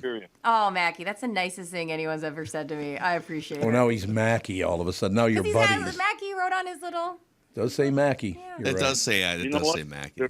There's 4 ballparks you can go to right now. Okay. Mm-hmm. They're great ballparks. They're great bars. They're great entertainment. And there's only four teams in this whole country. I'm sorry, I'm going to say 8 teams in this whole country where their team is in first place. We've got one of those. Wow. That's How's true. that? No, you're right. Yeah, You're that's absolutely correct. right. 100%. Okay. I'm That's not my much better. positive note again. There you go. It's all he ever does. It's very, very positive. There's no That's question. positive. Oh, right. and Rocco has a really cute little girl that was handing him baseballs during his Oh, press conference. So that's I was good. a big fan of that as well. So Yeah. Yeah. If the team gets shellacked 10-1, at least you've got Rocco's daughter over there being cute. Right? helped me That's out. a nice touch. Phil, there you are being negative. No! Yeah, Phil. Way to go, Phil. Yeah, Way you to don't go. get to be Mackey anymore. You're negative, Phil. Negative Mackey. I No, thought it's that was negative totally Mackey. positive. I don't know. It is. It's a silver lining. You know, Exactly. it's a silver lining. Yeah. Okay, we Okay, got 2 Dave. more. Dave. Oh, good What do you lord. Hockey season's almost ready to start. How's that for Wow. positivity? Wow. That's negative. Wow. Oh, Phil I'm says, a wow. hockey fan. I don't know. Are Hockey you? season. Yeah. What's wrong with that, Kent? Oh, I love hockey. Okay. But why wouldn't you jump on? Hey, when the Wild's doing well, when the Vikings are doing well, when the Loons are doing well, I'm jumping on the wagon and cheering our teams on. I'm from Minnesota. Well, I'm not from Minnesota. I just live here. Oh, so you get to selectively choose the teams you emotionally invest in. That's what's happening. Much, yeah. Some of us were born into this lifestyle. Yeah, you know what? I was, and I decided to get out. I decided to Rudy get and I out. are on the same page Yeah, here, man. I got out. The minute Dan Gladden was a jerk to me when I was 9, I held a grudge, and I'm not going back ever. Wow. So, wait, I don't think I've heard this story. Yeah, that's why I became a Brewers fan. Is because Wait, Dan Gladden made you a Brewers fan? Yeah. Yeah, we were. I think I'm trying to remember the place because we lived in St. Cloud at the time, and there was somewhere in between Minneapolis and St. Cloud. He was like doing a signing or something, and I had seen him kind of standing next to a doorway, and I walked up. Obviously, I probably should have waited in line, but I was 9 or whatever, and I walked up and I was like, "Mr. Gladden, can you sign this?" And he goes, "You got to wait in line." And I was like, Are you I'm right here. He's like, "Kid, you got to wait in line." And he kind of turned around, and I was like, "You know what? Piss on this. I'm done." And I did not have a baseball team until I went to opening day at Miller Park in like 2003 was my first game. And I just saw people out in the parking lot. There was concerts, and they were drinking beers and playing, cornhole. I thought, all right, I'm a Brewers fan. That's how it all started. I love Gladden. Part of the charm of Dan Gladden is that he'll just tell, whether you're a 40-year-old or a 9-year-old, he'll just tell you to go bleep yourself. It's great. That would be Dan Gladden. I love him. At least he's consistent. Yeah. As Mr. Hrbek could tell you. What? That's a prime example of somebody wanting an autograph. I mean, I've pissed off a lot of people. Sure. Oh, yeah. Autograph. Yeah. Simply because maybe I'm having dinner or I'm with friends or we're talking and they come barging in and want to, they ask politely, but they're still interrupting a conversation I've been having. Or if I'm at a signing, why don't you wait in line like all the other kids are waiting in line? Don't be a dink. Like you were. Yeah. I agree, Ken. Sounds like you're the dink. Yeah. I agree. We don't need you as a Twins fan. Rudy, today is just like attack little kid Rudy. Remember that drunk kid? We were making fun of you. Yeah. However, I was also 27 when Chris Walsh from the Minnesota Vikings walked past me, and I went, "Hey, Chris, can I get a picture?" And he went, "No," and he kept walking. So now he had to get back to the jailhouse. I'm so done with all of it. So well, yeah, you know what? It's one thing. Maybe look yeah. in the mirror. Oh. It's me. The common denominator here is definitely me. It is, but there's a distinction. If you're Dan Gladden and you stepped on home plate as the game-winning run for a World Series, right? You can tell people to buzz off. Yeah. If you're a special teams tackler guy on the Vikings in the 90s, maybe be nice to people. Yeah, there's a famous video going around right now of longtime WWE great John Cena, who's the nicest person, does all the make-a-wishes, does everything, and he's sitting at like a Buffalo Wild Wings, and this guy comes up with his phone, he's like, "You can't see me, you can't see me," and he turns and he looks, he's like, "Dude, get out of here. I'm trying to enjoy myself." And I was like, good on you, John Cena, for telling that guy to go pound sand. I don't blame you. Okay. That's a good example of why Dan didn't sign your autograph when he didn't stand in line. I agree. I think we're on the same page here. Yeah, I think we're on the same page. We're making progress. Yeah. We have bad days. Absolutely. Everybody. Oh, God, does. you guys got to hit the road, don't you? Phil, you got to go, don't you? Can I throw a cheap plug out, too? No, you're out of the mix. Oh, yeah. How's your benefit going? So on Monday, we asked the audience, the SKOR North audience, and you let me shamelessly plug this on your show, too, to help us raise $10,000 this week for the Courage Kenny Rehabilitation Institute. They've come through. We're up to $14,000 raised. Wonderful. So everything's bonus right now. We still have 10 executive suite balcony tickets to hang out with Judd and I, losers, and watch the Shohei Ohtani Angels play the Twins. There's 10 available at skornorth.com/bid, and all the money goes to Courage Kenny Rehab Institute. So thank you. Great job. That's a wonderful thing. There's a positive thing. They're even doing it at the Twins ballpark at Target Field. That's another positive. I haven't heard Tom's positive stuff yet, or is he still thinking? I do have something positive to say. Jeez. All right, folks, stop your cars, pull over. You ready? Yeah. Pain in the ass, Kent Hrbek Sports on the top. No, just knowing you was enough for me, Kent. Nothing better ever happened to me in the world, including meeting Catherine. Meeting you was what closed the door on a magnificent life for me. It was fantastic. Wow, it's emotional. Well, no, we said we want to hear something positive. We didn't want to hear bullshit. Well, okay, never mind. No, as a matter of fact, we talk about this every day, whether it's being on the Mimi. You were just talking about being on that, Phil. I told my wife, our son and our daughter, I dreamt of doing something like this when I was a little boy, that when I grew up someday, I would like to take my family out on a really nice boat. No, I didn't know it was going to be as nice as the Mimi, don't get me wrong. But I said, this to me tonight, having Andy and Alex and Catherine on the boat, along with Melissa was with us, was a dream come true for me. And that's the way I looked at life. Everybody can go, oh, I'm a victim. I'm not a victim. No, I'm not a victim. I have a wonderful life, and I'm grateful for it every day. Yeah. True story. All right. But, and then you asked Dan Gladden if he wanted to join the Mimi party, and he told you to go bleep yourself. That's right. Dan has never been pleasant to me. There's one thing I miss about the convention grill. I have not been able to walk in a convention grill in 3 years now and have Dan Gladden give me a dirty look. Well, did you wait in line? Yeah, to get in. Yeah. I wait in line to get guy. in. Yeah, he's never liked me. I don't know what he's one of those guys. You get the Bernanskis and the Gladdens of the world together, and next time you guys have a gathering, I want to come and just, hey, how you guys doing? How's everything going? What do you think? Yeah. Well, we'll check our calendars. We'll get with our administrative assistants here, and we'll find a Thursday sometime in September. We have to get, or Wednesday or sure whatever. We got to get it on the docket, though, because this started, I believe, in April. We started talking about this, so it's been a while. All right, boys, I know you got to go. Kent Hrbek Sports and Tom Barnard Morning Show is presented once again by Killebrew Old Fashioned Root Beer and Cream Soda. Start your next memory at your favorite grocery or convenience store today. Find a store near you at KillebreWrootBeer.com. Phil, thank you. Great job helping people out. And Kent, always a great pleasure, sir. There's no question. All right, going to be at the ballpark this weekend. Going to be a little warm, but should be exciting. Like I said. Looking forward to it, fellas. Thank you. All right. All right, take care. A couple of great guys. Oh, yeah. I didn't tell him this over the phone because I didn't want to make it weird on him. But Sure. the first time, probably about 5 years ago, I ran into Ken Hrbek at a Menards. And it was like 11 a.m. And he had a cart, like one of the big giant gray push carts. Yeah. He had it filled with like bird seed and mulch and all this stuff. And it was kind of right around that spring, getting into summer. And I could tell he was super busy. But I turned the corner, and I had never seen Ken Hrbek before. So when I turned the corner and we locked eyes, He's there. I yeah. gave that look of like, oh my God, it's Ken Hrbek. Yeah. And I didn't want to say anything to make it weird because I could tell he was busy. And he walked by, and as he walked by, he kind of like gave me like a nod, like a tip of the cap, and went, "How you doing?" I said, "Good." And he said, "Great." And he kept walking. And I was like, "Thank you. Thank you for acknowledging that I acknowledged you." Yeah. And I didn't want to make it weird. That's but a class act. It's a very classy move, yes. Yeah, but you told me you thought it was Harmon Killebrew. that was the big problem. I would know Harmon Killebrew. Oh, you would know Harmon.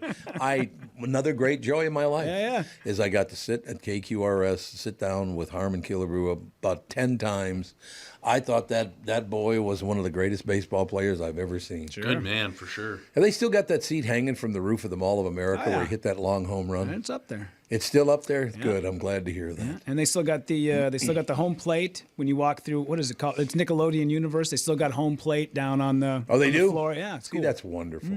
Because I had so many great memories, football, baseball in that park. Yeah. Going to see the Kicks soccer team played on that field. Sure. I mean, so many, many wonderful times at that ballpark. But, by the way, I've still been watching that TV series Mall Cops about the Mall of America. You were invested. I'm telling you, it's so great because every episode, what are you pigs picking on me for? I was just having fun at the Mall of America. They're so drunk they can barely, they're like, if you were to tell me a year ago that you were going to rewatch old reality TV, I would not believe you. Like, I just think it's hilarious. I will rewatch old reality TV all the time, so it like blows my mind that I love that for you. There was a guy on a bike, he's a Mall of America cop, and there was a man from China who could not speak English and could not find his car. This guy rode his bike around and checked out 20,000 cars to find his car. God. So that's the kind of thing I loved. I love that. He found his car because the guy thought, I don't even know what kind of car it was, but let's just say he was asked, and I don't know, he didn't respond. It was a blue Ford, but let's just say he said it was a blue Ford.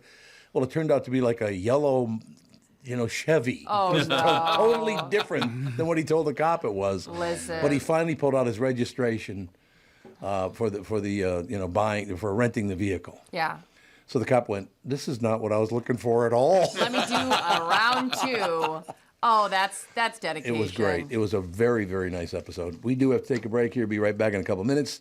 Tommy B for our buddies at Niemeyer Trailer Sales. They've been a part of Minnesota since 1965. The name says it all. They are family. If you want to take your passion on the road and make it memories, camping wherever you want, no motors but pulled trailer vehicles, go to Niemeyer Trailer Sales. Father Jim Sr. started the business, and the brother and sister team, Tim and Lisa, handle Albertville with Jim Jr. at the helm in Elko New Market. They're the best name in non-motorized RVs with great deals on the best brands like Rockwood and Northwood. Niemeyer Trailer Sales truly outservices their competition with personable employees, often sons and daughters of this third-generation family-owned business. They simply do what they say they will do every time because their name is on the building. And with a huge selection in RV service pros, you will leave satisfied no matter what you're looking for. Niemeyer takes care of every memory maker. I mean customers, of course, that come in their Albertville or Elko New Market location. Head to NIEMEYERS.com and put your passion on the road. Niemeyer Trailer Sales.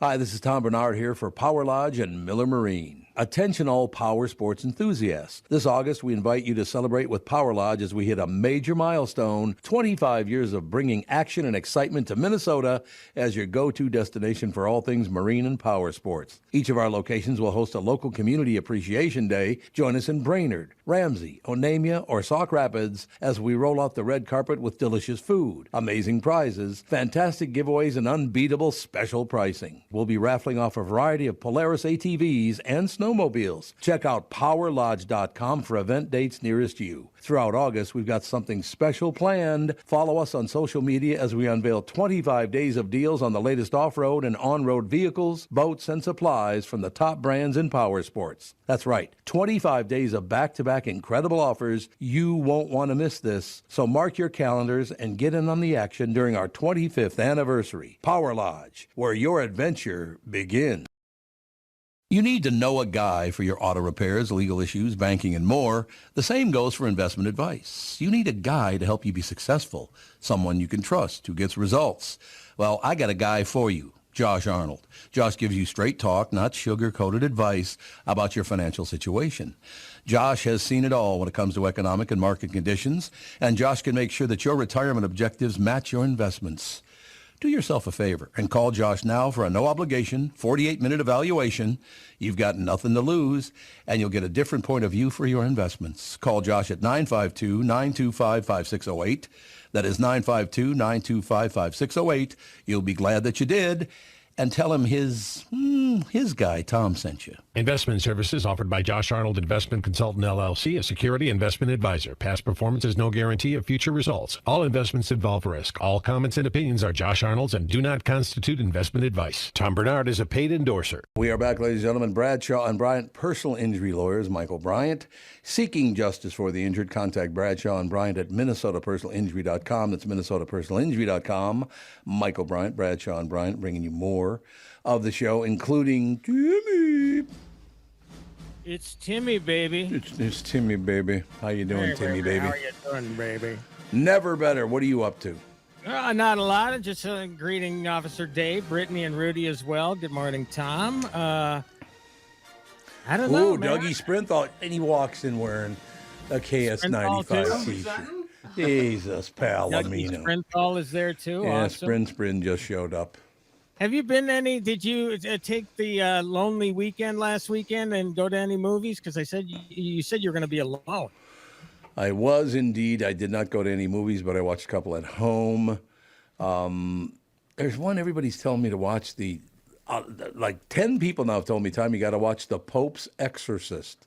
I said, isn't that an exorcism movie? Yeah, they said, no, but it's good. I have not seen that, but that is Russell Crowe. So I will. Yeah, right. And we'll compare notes. But I need to know if you're caught up on Special Ops Lioness. I love that show. That show is really good, man. Did you see are you all caught up on episode 4? Yes, I am, sir. The way they dealt with that sexual predator? It's just, I love that show. Tough like women, man. FNA. God, I love seeing stuff like that. Scumbags getting exactly what's coming to Paying the price. That's all I'm saying. He paid the price big time, man. Oh, man. It's a great show. And I think that there's 10 episodes. Most Taylor Sheridan. I think that's right, yeah. Those are 10 episodes. The guy that hasn't shown up yet, though, is Morgan Freeman. Right. Even though he's advertised as one of the cast, so hopefully he will show up soon. But you got Nicole Kidman, Zoe Saldana, and Layla D'Olivier. Oh, really good. Oh, my God, what a great show. So that's on streaming, of course, in the theater this week. The movie that may finally beat Barbie at the box office, Blue Beetle. No, what's Blue Beetle? What is that? You know what? It's really, really crazy. It's a animated? DC comic book. No, it's a comic book character. It's a superhero movie. But the interesting thing about this character is he's been around since 1939. I mean, most people think, well, the Marvel and DC stable of characters, maybe they have 10 or 20 because it's the same characters over and over again. Right. When you got this character, God knows, how long. Again, it appeared in the comic books in 39. But, it's been in cartoons and different things like that. But finally, somebody had the ingenuity to say, hey, how about we give audiences a fresh comic book character? And they do with this. And what I really like about it, Tom, this is the third iteration of this character, Jaime Reyes, played by Cobra Kai star Zolo Marianduena, I believe you pronounce his name. He's Miguel Diaz in the show, and he's really terrific on that show. So it's really great to see that he's going to have a career beyond the show, because once they get that back on the air, that'll be the 6th and final season of that series. So, yeah, it's really, I have to say, even though it has all the superhero conventions, I mean, superhero fatigue is definitely real. This movie feels like a cross between Spider-Man and Iron Man and Venom, yet the approach does still feel fresh, which I like. So setup is familiar to Spider-Man. You got this college graduate played by Zolo. Jaime Reyes, he gets home after graduating from college. He finds out that his family's home is about to be lost. They can't afford it anymore. His father is suffering from health problems. So he says, you know what, I'm going to get a job. I'm going to take care of everything. Well, he starts going to work for this contractor. The head contractor, the CEO, this megalomaniac, Victoria Cord, played by, I don't know how you feel about her politically, but damn, Susan Sarandon is always great. She is. No, I agree. I agree with you 100%. And the fact that you make the bad guy in this movie, Susan Sarandon, she doesn't look it at all. She's 77 years old. I thought that's some inspired casting there, because she is so terrific. So she is on the verge of releasing this suit of armor that will go to defense contractors and stuff. But somebody that sits on the board, the daughter of her late brother, objects to this. She says, this is not the way the company should go. So she tries to get rid of the main component of this outfit, which is this blue scarab. Somehow it ends up in the hands of Jaime. It fuses itself to him, giving him the powers of the Blue Beetle, which means he gets a suit of armor. He can fly. He's got all these cool gadgets, et cetera, et cetera. And so it's really, the movie is an origin movie, obviously. It's about him dealing with, he's a fish out of water. It's like, what the hell's going on with my life and my physical being here, all these weird powers and stuff. So it's really funny.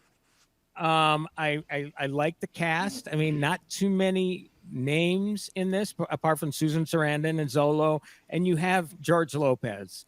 And I don't know how you feel about him personally, but damn, he is really good in this movie, and he's really funny as Jaime's uncle in this movie. So I really was taken aback by it. Third act, same crash, boom, bang that we get in all superhero movies, but it feels fresh enough. I'm giving it a 7.5 out of 10. Why do people need superheroes so much right now? I don't know, but you know what? If this one doesn't come through at the box office, they're going to have to start dialing it back. I would think so, yes. Because way when you're too many. Trying to think how many a year between the two studios. Might be approaching at least a half dozen, and that's not including anything that you're seeing on streaming.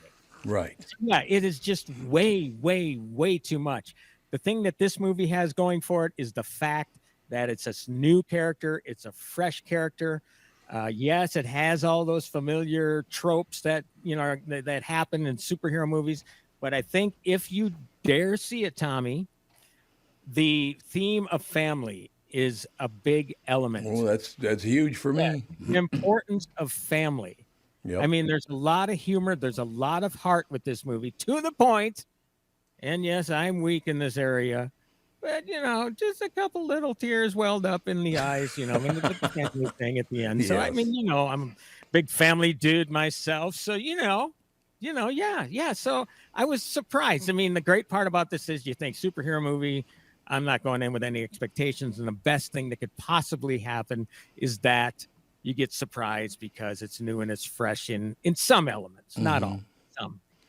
Makes total sense. Hey, look, I got to start getting out to the movie theaters again. I miss going to them so much, but there's just nothing to go see at the theaters anymore. Yeah, and it's sad because I think good movies like The Last Voyage of the Demeter, which I reviewed last week. Sandy and I talked about this on our new podcast, Tim and Bob's Excellent Movie Adventures. Had to get that plugged in. Sorry. Sure.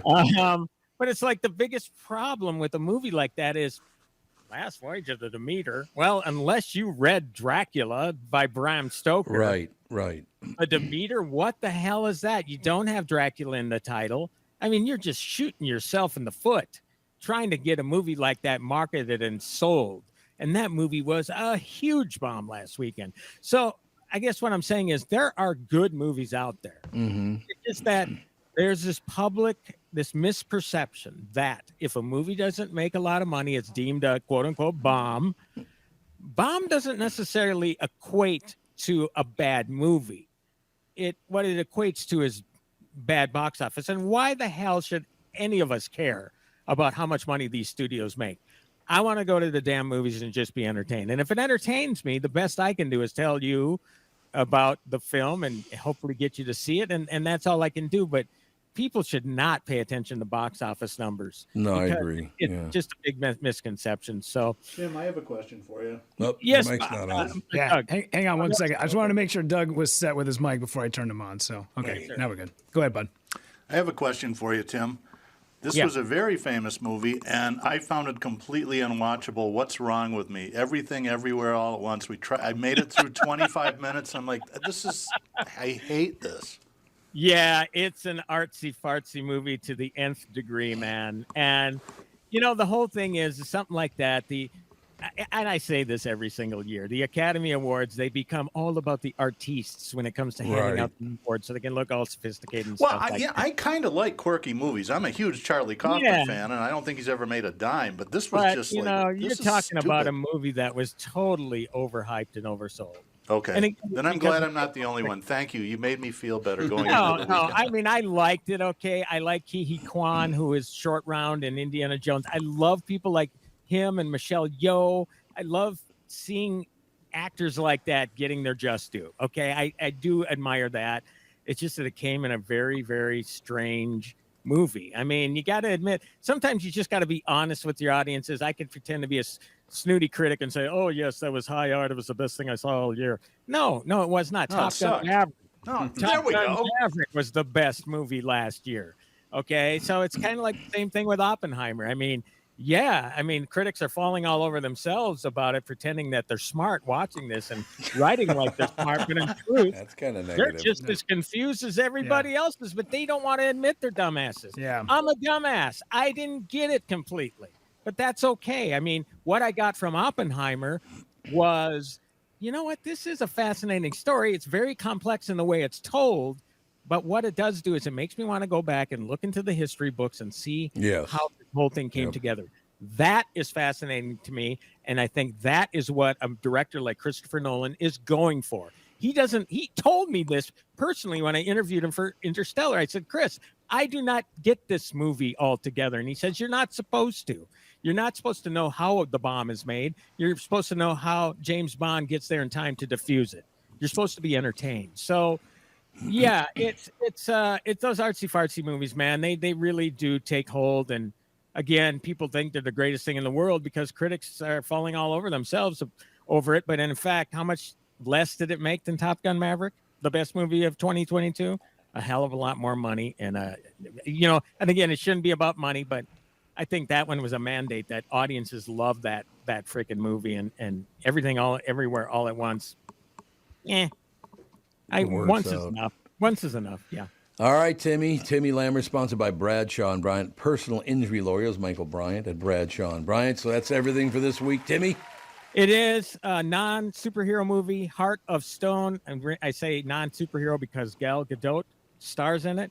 Sounds like she's starting to settle into the action-adventure genre. Basically, it's Mission Impossible and Citadel. I almost said Citadel. Citadel on Amazon. I worked for Citadel once just before I worked for Same here.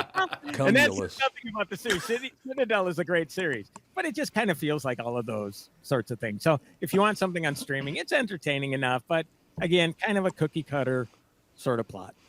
Sounds good, pal. We'll talk to you next week. Bye, all right, Tim. have a great weekend, everybody. That's going to do it, ladies and gentlemen. Thank you.